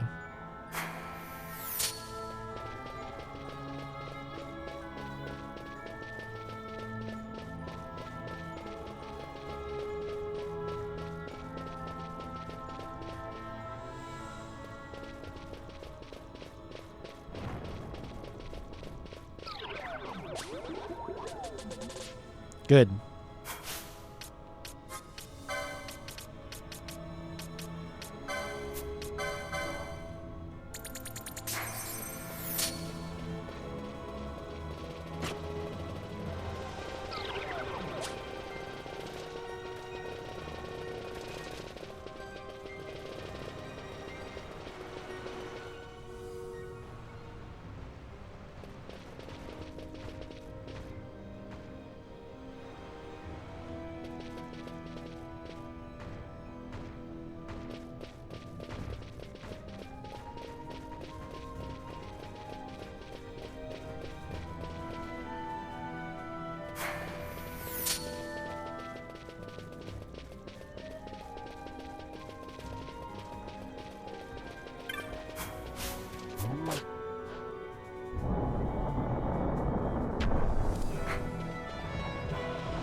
God.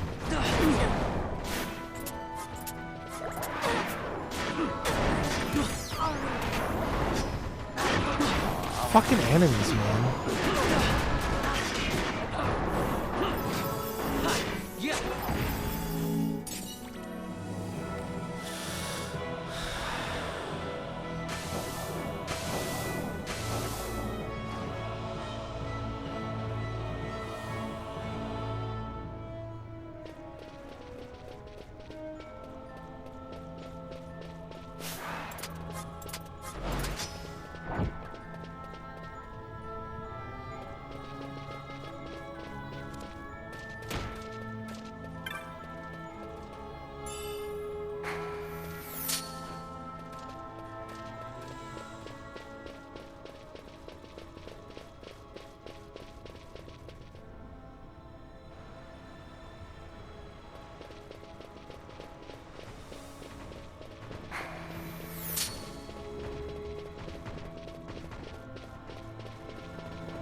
Ow, what the fuck?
Fuck off! God! Oh, yeah, we hit the trap again.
How do I never have any hit points as we're running around doing this?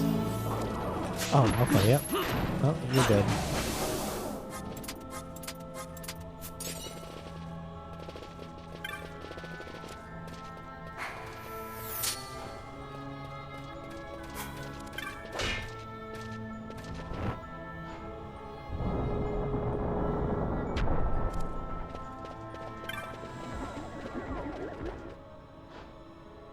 What does that sound?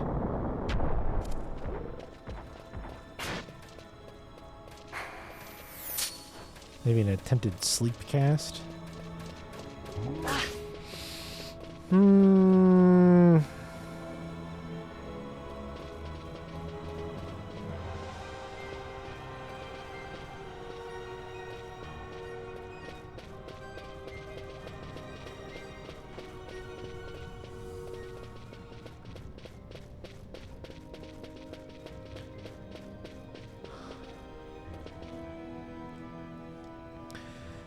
So it's literally just an issue of permutations, and I just don't want to spend any more time doing it. I could systematically go through and try to exit from the farthest left one to the south and re-enter from the farthest right one from the south to this room, and then go out the farthest right to the north room and come out the farthest left back into this room.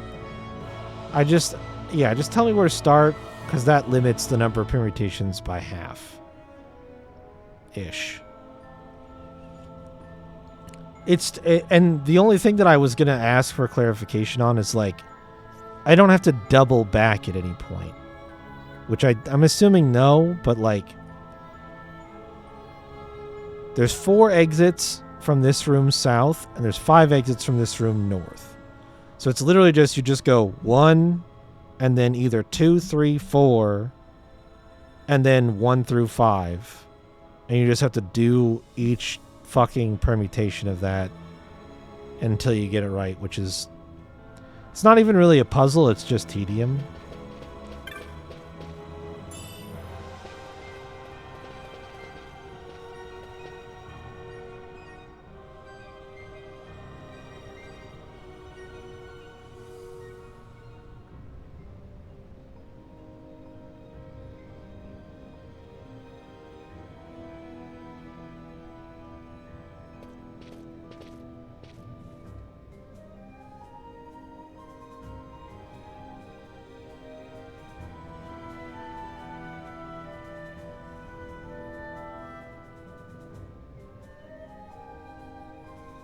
And how many times do I have to enter and leave? That's the other thing that I don't think is clear to me. It's like, am I just going down, coming back, going up, and then coming back, and they should move? Or do I need to use every path in one go?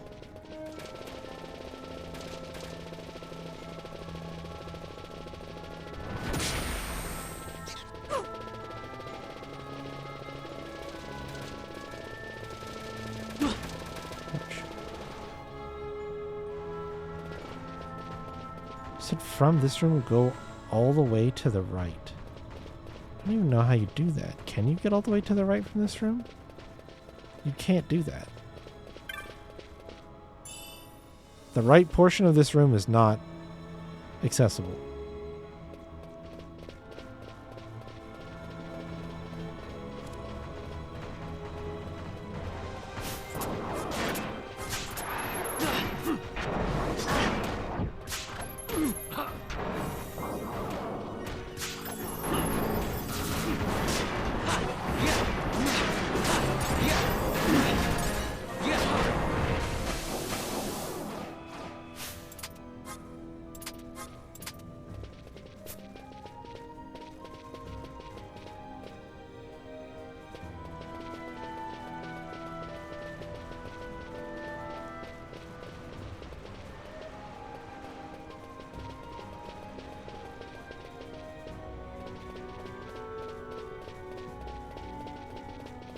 Are you talking about go all the way to the right?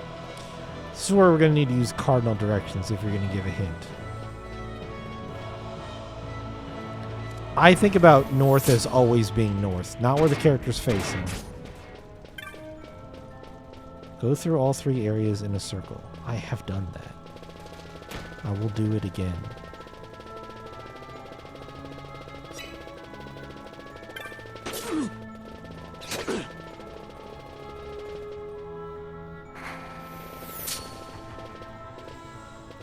Oh, you said not that one, though. Oops. Hold on.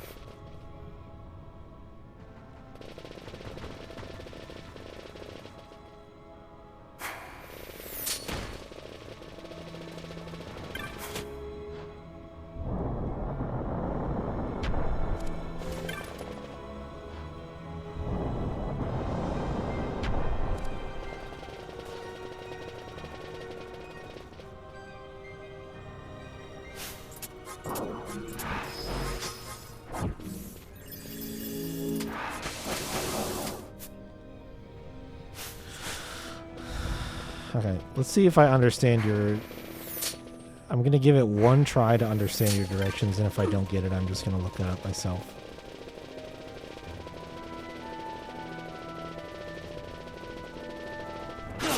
Start on the east side and go down. Okay, so from here. Oh, Lord. How did you get petrified?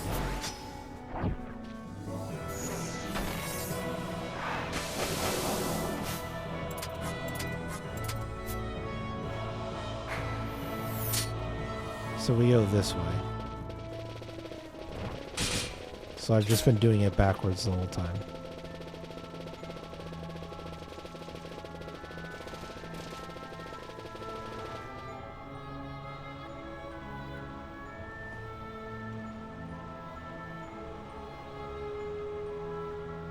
Okay, at least there is feedback. At least there is feedback, but Jesus Christ.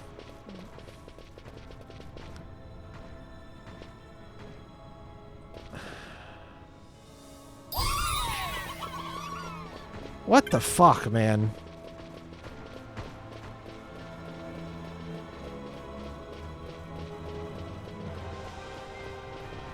So I can cross this spot now.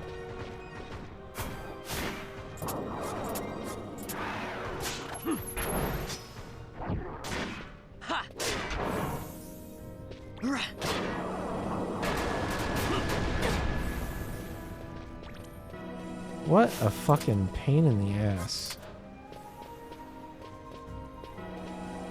Up on the most west side. Hold on, these motherfuckers have earned their deaths.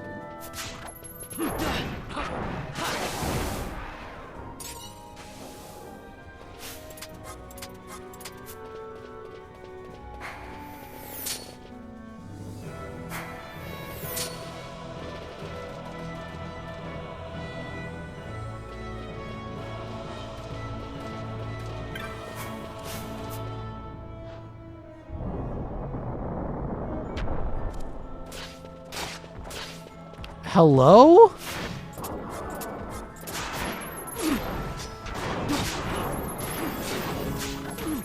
See, now I want to make something clear. When you said polywag, if that was intended to indicate... Whatever, just kill him. If that was intended to indicate clockwise or counterclockwise, if you think for a fucking second I remember what direction polywag spiral rotates, you're kidding yourself. No clue. Would literally be a coin flip.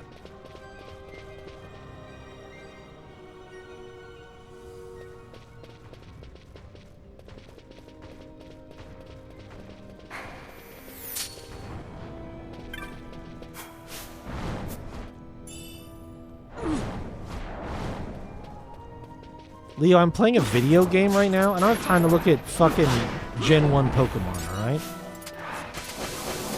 Right, well, what I'm saying, not that you... Oh, I still can't get to the center, though.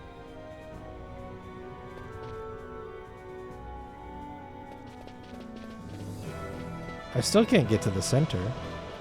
I need this waterfall gone.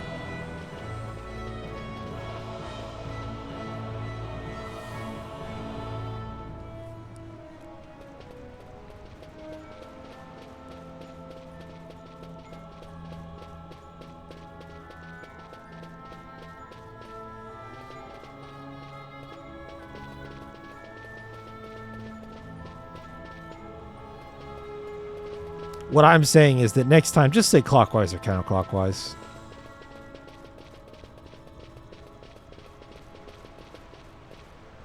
So down the second most east? Oh, I do have to keep going. It is a spiral. You have to enter and exit more than once.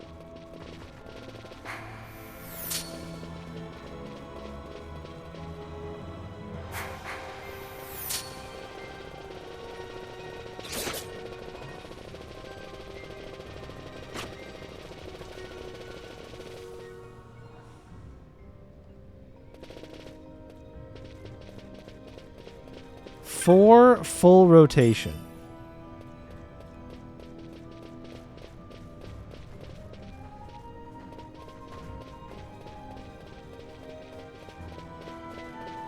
And never reusing a path.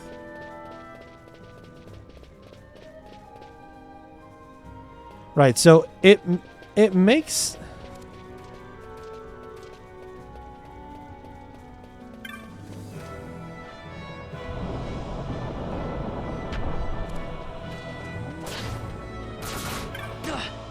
Oh my god, the fucking damage, bro.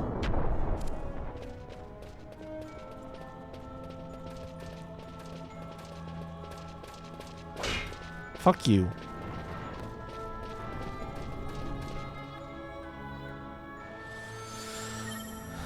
You hear a door open in the distance.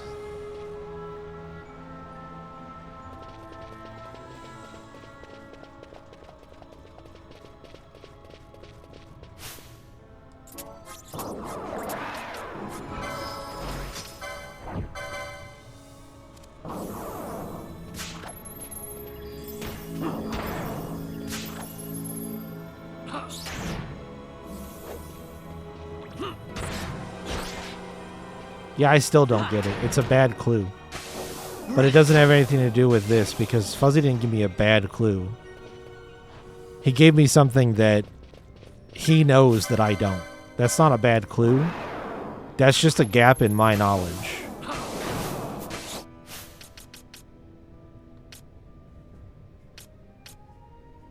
The example you're referring to, that's just not a good clue for the thing.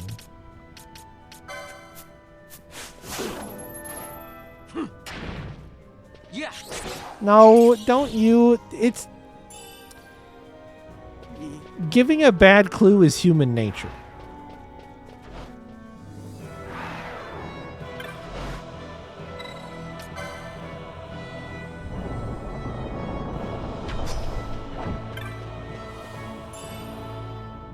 All that for a fucking mega elixir.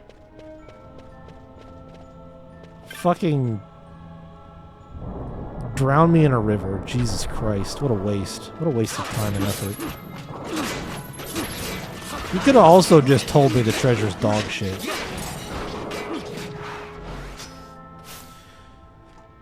Leah, let me make it abundantly clear why the clue is bad. Is because there are 3 steps there, and none of them mention the location. Do you understand? Because that's where the problem with the clue is. It's not about the action... It's about the where. So all 3 of those steps that you pointed out, sure, those are steps that you can make. But that's not the point of the clue that I needed at the time.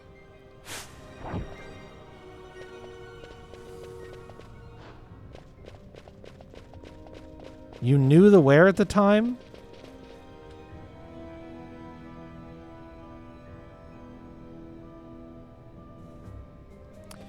Then let me make the... I didn't know the what. Okay, so she would have said Ash Ketchum. Different conversation.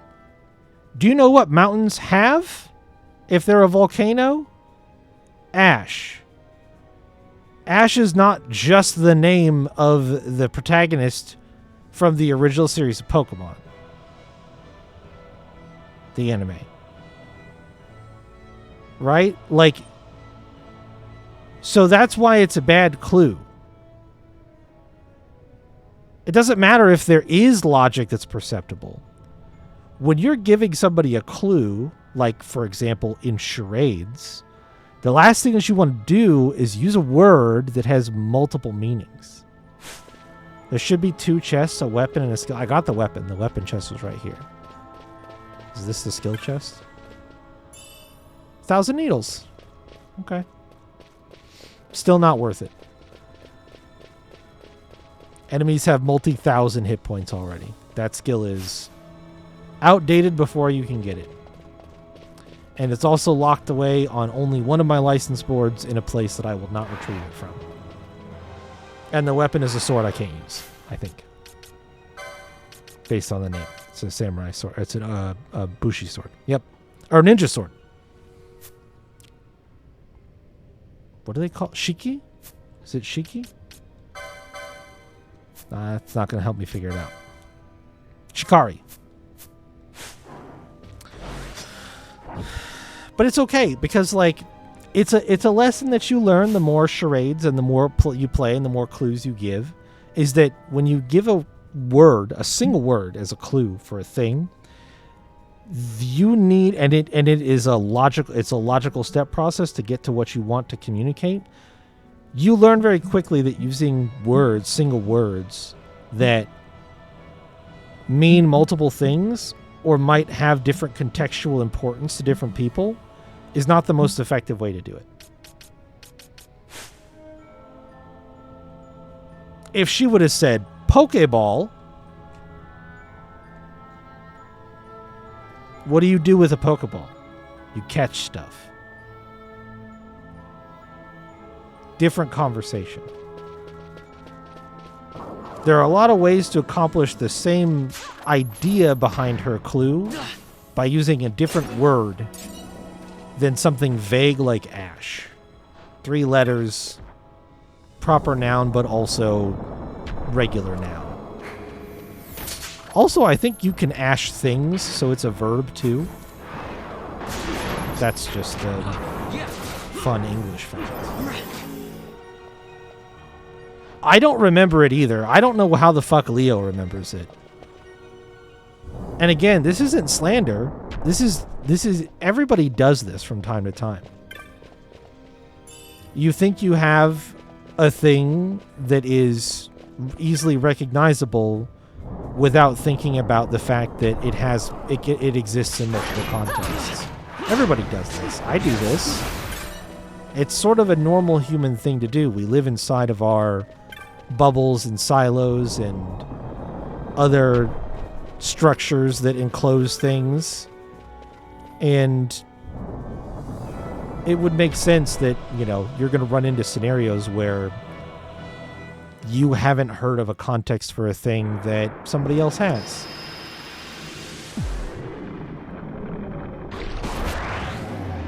Is this an Esper? This looks like... no, it does not look like an Esper. Are you an Esper? You are a boss. What's your name? Aramin. This is not an Esper. Yep. I thought so. I thought you could ash something. Oh. And you Doom stuff? Ash, is your Remedy lore high enough to get that Doom off? Oh, now he's confused too. Sick. No, it's not.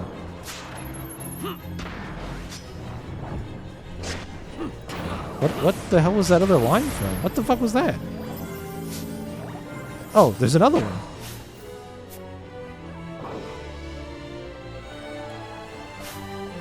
What are we doing here, team? Attack? Was he just teleporting around? Not immobilize him. No. No, not immobilize. Oh, God. I just realized we're going to try to fucking poach these guys. And it's not going to work. Stop stealing. No poaching.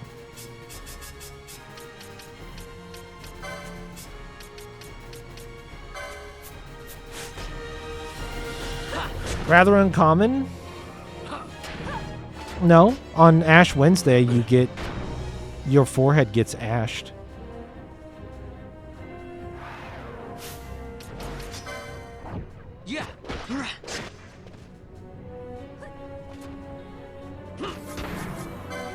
Can you remedy or immobilize?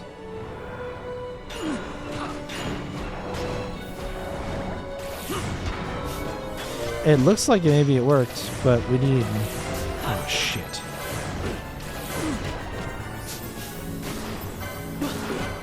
Oh, lordy, lordy, lordy, lordy. Flee!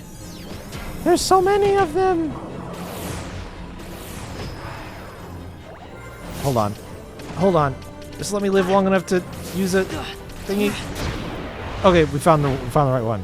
What the fuck is the end of that boss fight, dude? He just starts mauling you. Holy shit.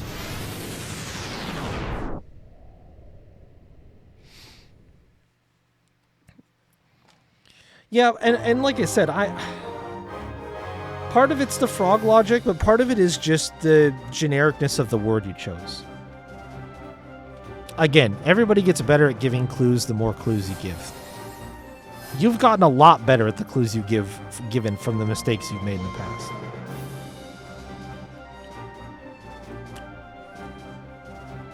That's just like natural leveling up.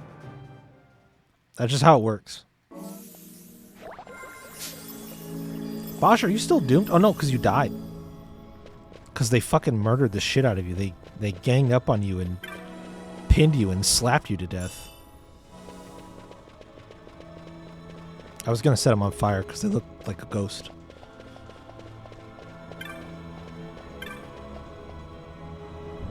Wait, this door goes somewhere? What did I just do? Oh, I went backwards. Never mind. I thought it was the door on the... I thought there was a door on the left side.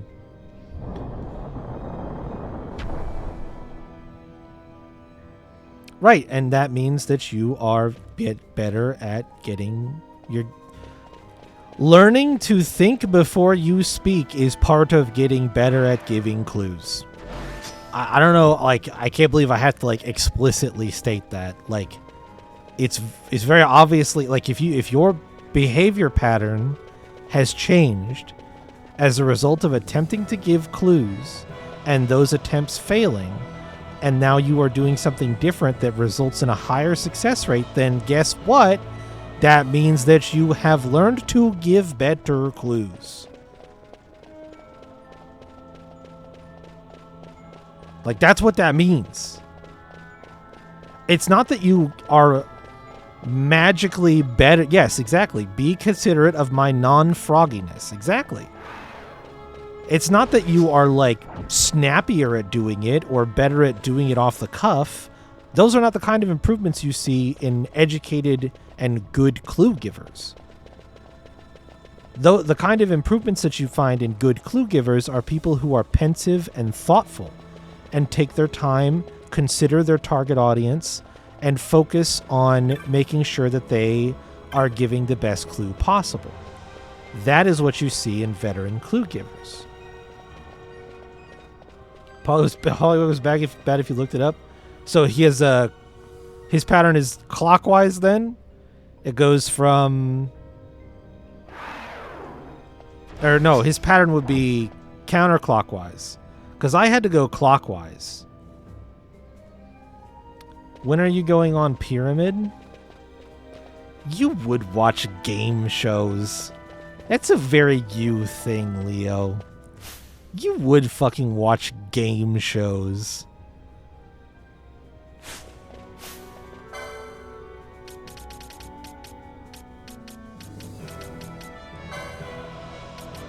That's so funny.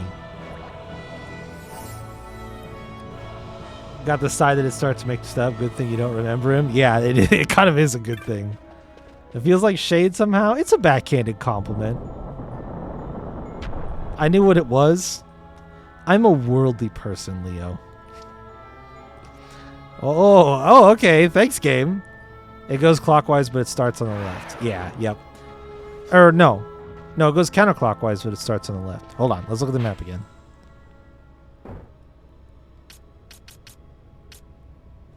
We started on...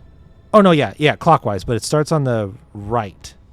Because we went down from the eastmost one and then wrapped around and then went up, skipped the far right, came down, went down, came up, and then down. So it's clockwise. And I get the spiral that you were talking about, which was still a little confusing because it didn't make sense to me why you would need to go...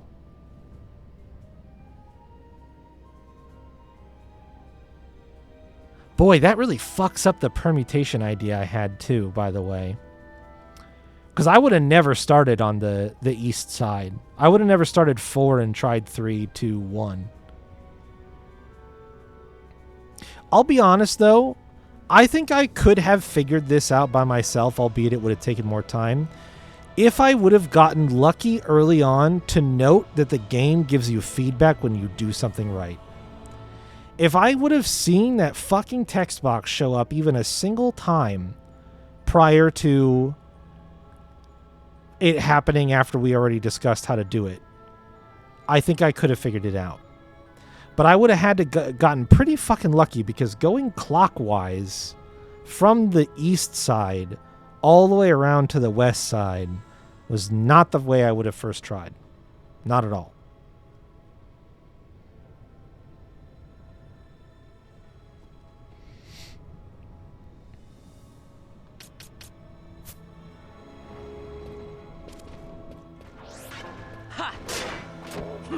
But yeah, so which way is? I know that Paul. See, this is the other reason I couldn't have told you which way Poliwag was, is because I do know the Pokemon trivia that when Poliwag evolves, its spiral reverses. I know that trivia, but I don't know what way it starts and what way it becomes. So it would have been a total... I remember half of that important trivia. I don't remember the half about starting and ending states, but I remember that the state changes, because I think that's the more interesting part of the trivia. It doesn't really matter what it changes from or to, but the fact that it is going one way and then switches to go the other way is interesting. But that must mean that Poliwag's spiral is counterclockwise and Poliwhirl's spiral is clockwise, because we needed to go clockwise there. But I would have never guessed that. Maybe that means, because, man, my brain was in counterclockwise mode, so maybe subconsciously I do have stored somewhere that Poliwag's spiral is counterclockwise. Okay, Ash. And Poliwhirl's spiral is clockwise, and that's why I was so focused on going the counter. Poliwag is clockwise. So then why is Poliwag bad? Poliwag would have been good had I remembered, right? All right, I'm gonna do it. I'm gonna I'll auto this battle. Poliwag. I need to look at it myself. Oh yeah, it is clockwise. Yep, I see. But it goes up. But I wasn't really focused that much on the up versus. Doesn't matter that that the clockwise starts on the left versus the right. Like, I can interpret clockwise from any direction. Like noon, 3, 10. It doesn't really matter, right? So it doesn't matter where the spiral starts. Just that it does go in that direction. Clockwise would have helped. Clockwise would have helped a lot. Because I think then obviously I would have started over at the east side, on what I am calling the fourth passage between the rooms. Because like there's clockwise and counterclockwise.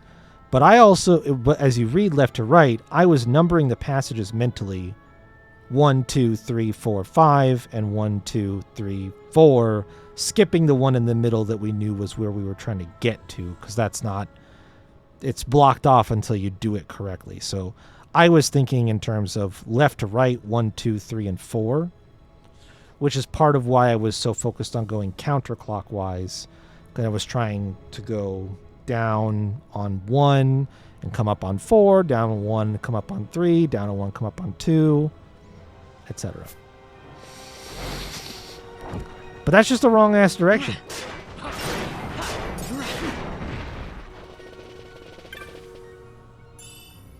Hi, Potion.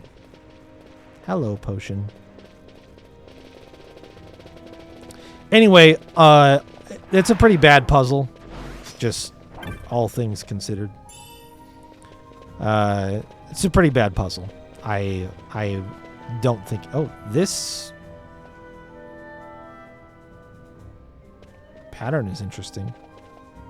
It's reminiscent of zodiac symbols.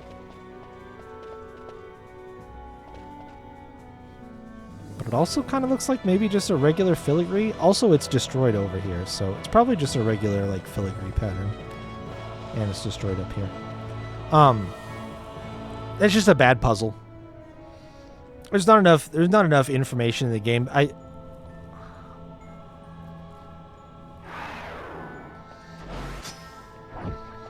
Yeah, see, and my brain is the exact opposite. I get a ton of use out of clock terminology because of raiding in Final Fantasy XIV. There are a lot of ways to parse mechanics in that game when you're talking about them with people and formulating strategies, is to refer to positions as like with reference to a clock and the direction that the hands move either with them or against them, clockwise or counterclockwise. So I get like regular repeated usage out of talking about the direction that something spins and it being in reference to a clock. Because that's really, like, honestly, we don't really have any other terms that can refer to a thing that can spin one way or the other way other than clockwise and counterclockwise.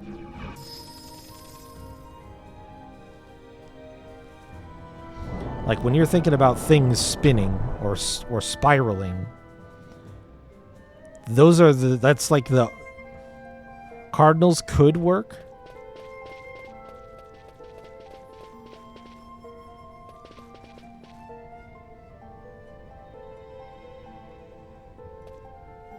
Sure, so use 4 words in the place of 1. Okay. Clearly we should do that. I agree. You're totally right. That's way better. That's a way better system. Especially for all those people who literally don't know which side of northeast is on. I think you'd have more dumbass motherfuckers be like, is east left or right of north? Than you would people say, what does clockwise mean?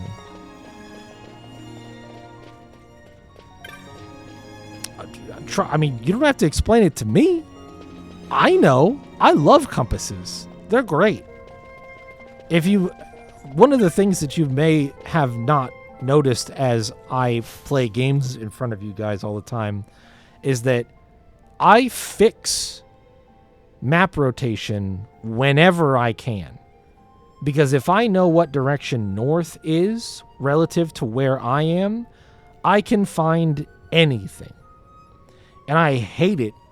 It's probably one of the few nitpicks and gripes that I actually have with Red Dead Redemption 2 specifically, is that you cannot lock the fucking compass rotation. I hate that. I hate that. Yeah, never eat shredded wheat. Never eat sour. Never eat soggy something. There's a few of them. But I don't even need that. I have the visual. I have the visual of a compass burned into my brain. If I could draw you a picture by projecting light through my eyes from my brain, I could draw you a compass from my head. I can see it at all times. Whenever I need a compass, I always know. I always know.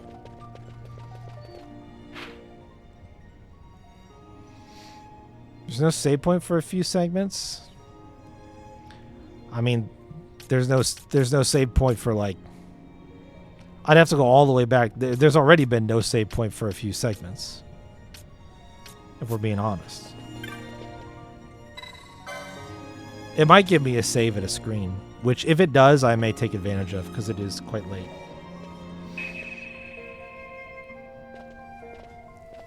It might give me like a black screen save.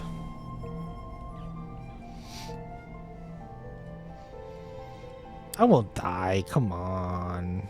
Yeah, there's also autosave, so we're chilling. It just autosaved. Even if it doesn't autosave again for a while, we just did.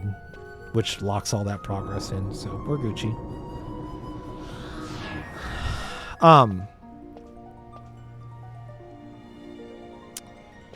Oh yeah, no, there's a save. There's a save right here. What you talking about? I got a save right here. Which is perfect, because like I said, I think we will actually save here and call it for the night.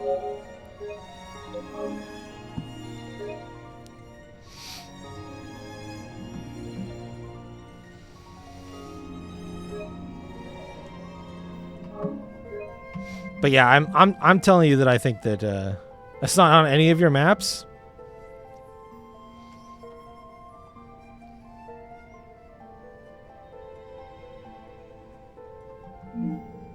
Strategy guides are for chumps. The Skybent chamber doesn't show as having a teleport save point. Maybe it's temporary. Maybe it's not a permanent fixture of the map, and it will like go away at a certain point. This does seem like a weird spot to be able to teleport to. So maybe it's like maybe it's momentary and that's why it's not on the map. Like, oh yeah, you could turn around because this is like this is like a small mini point of no return for a little bit. So like they put a teleport crystal here for now, but then you won't need one later. So it's not here anymore, you know? Possibly. Just a theory. Looking at Skybent and nothing. Well, you can call up your local Prima guide or Brady Games strategy guide. I don't know which guide you said you have. I don't remember. I'm sure if you call the phone number and let them know that there's a printing error, they'll get you a new copy with the error adjusted right away. I bet. Probably even do a new edition of it.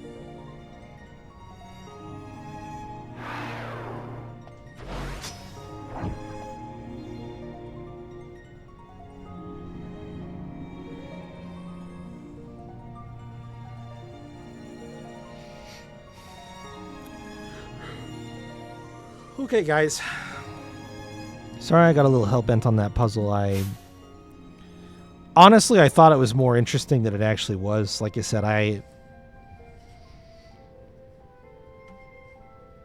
originally I defended the wording because I didn't think it was that bad, and I thought I understood what it meant. But now that I know what you were expected to do, it wasn't sufficient, and it was poor. I don't know about poorly worded. It just doesn't. It's there between the two bits of text that you get. There's just not enough information. There's not enough information, and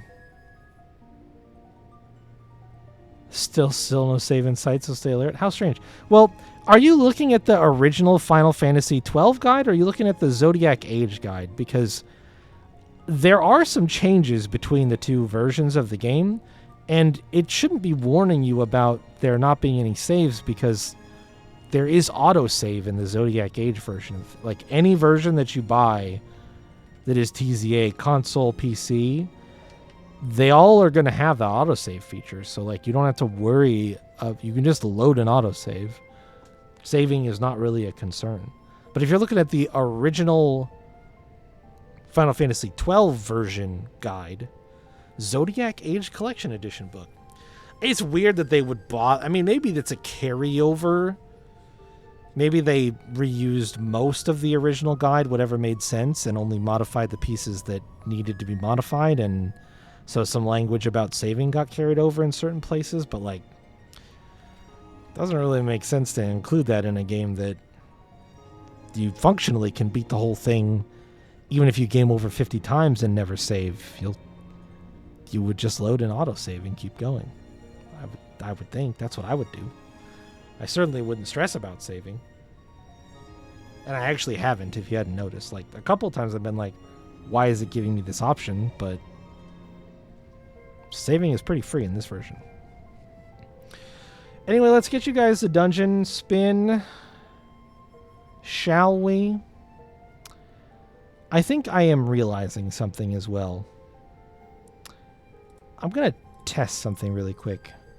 The bot earned no channel points from having the stream on all day today.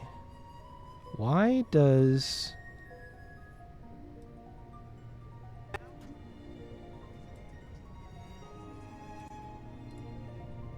Why does the volume mixer... Oh, there it is. I'm assuming it's because I had the stream muted.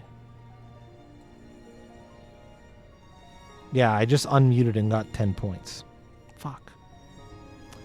Alright, well, that's going to require a bit of more management from me than I would like, but it is what it is. Okay, let's spin the dungeon EXP wheel. Let's spin the dungeon EXP wheel. I did not realize that you had to have the stream unmuted to get the points, but it's not too bad. It's no big deal.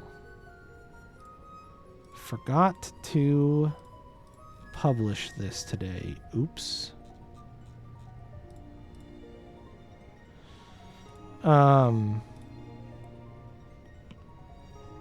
No, I had the Twitch player muted.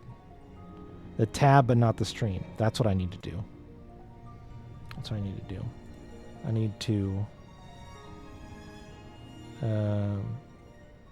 mute site, and then I can unmute it in my volume mixer.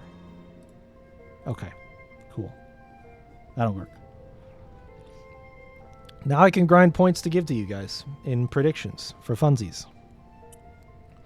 I noticed that yesterday after we did the prediction and I used the 300 points that the bot had, that I didn't have any points at the end of the stream, but I thought maybe that was because the stream player looked like it froze at some point, and I was like, oh, well, it's probably because it like lagged out or something, whatever. I figured I would try again today and check in after the stream and see if any points had come in, but I just checked and I didn't have points. But like you said, it's because the player was muted. So, okay. Dungeon EXP for today. Let's do it.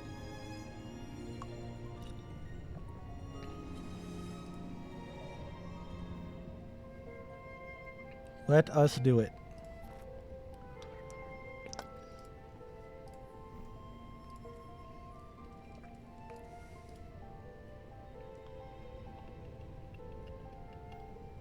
Dude.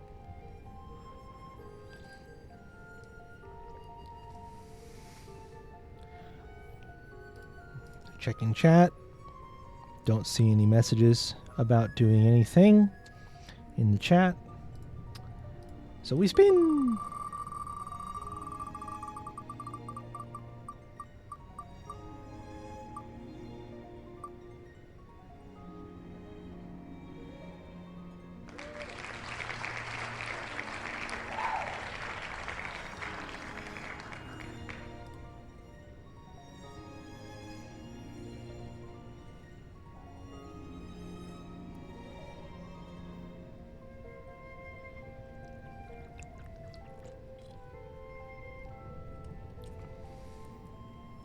You and Fuzzy are the two that have that ability.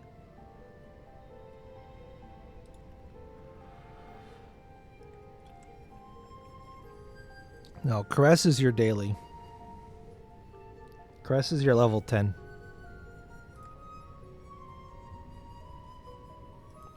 And you have not used it today.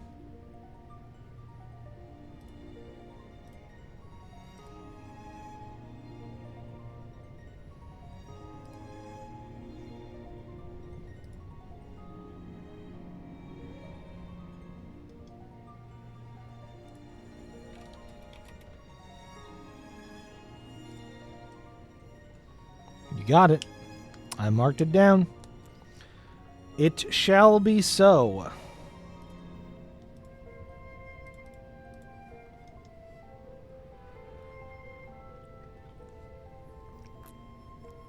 Fuzzy, welcome to the level 26 club. You are the only member currently, but welcome nonetheless.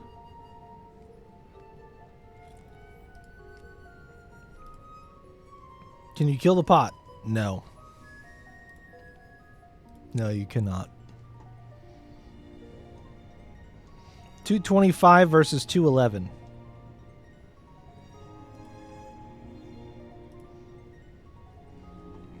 But some of you have abilities that increase the amount of damage you guys can do. So, like, you could also use those abilities. J-Hit has Chain Stratagem that if he wanted to, he could put it on cooldown. And you all would do 5 extra damage. Which is effectively 50 bonus damage.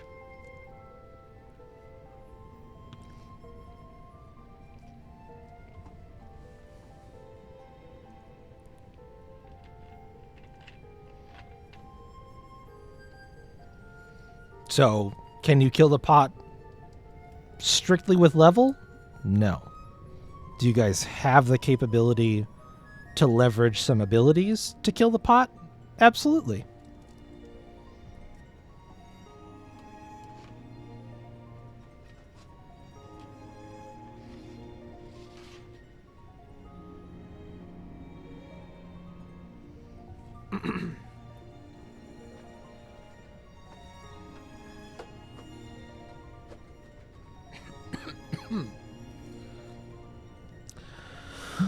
All right, guys. Well, you know what time it is. The time is the end of the stream. So thank you guys for hanging out and watching. Sorry that I was late again. I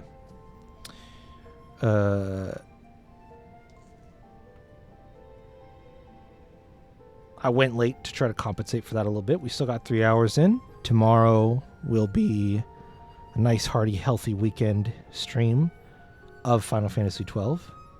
And so will Sunday.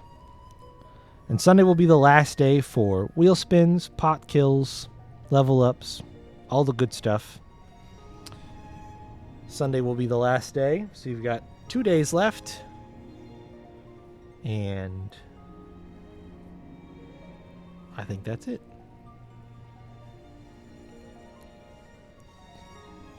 Yeah, I hope you feel better, Fuzzy. 4 pots. You're on pot 7 out of 10. And it's not vulnerable. 4 pots.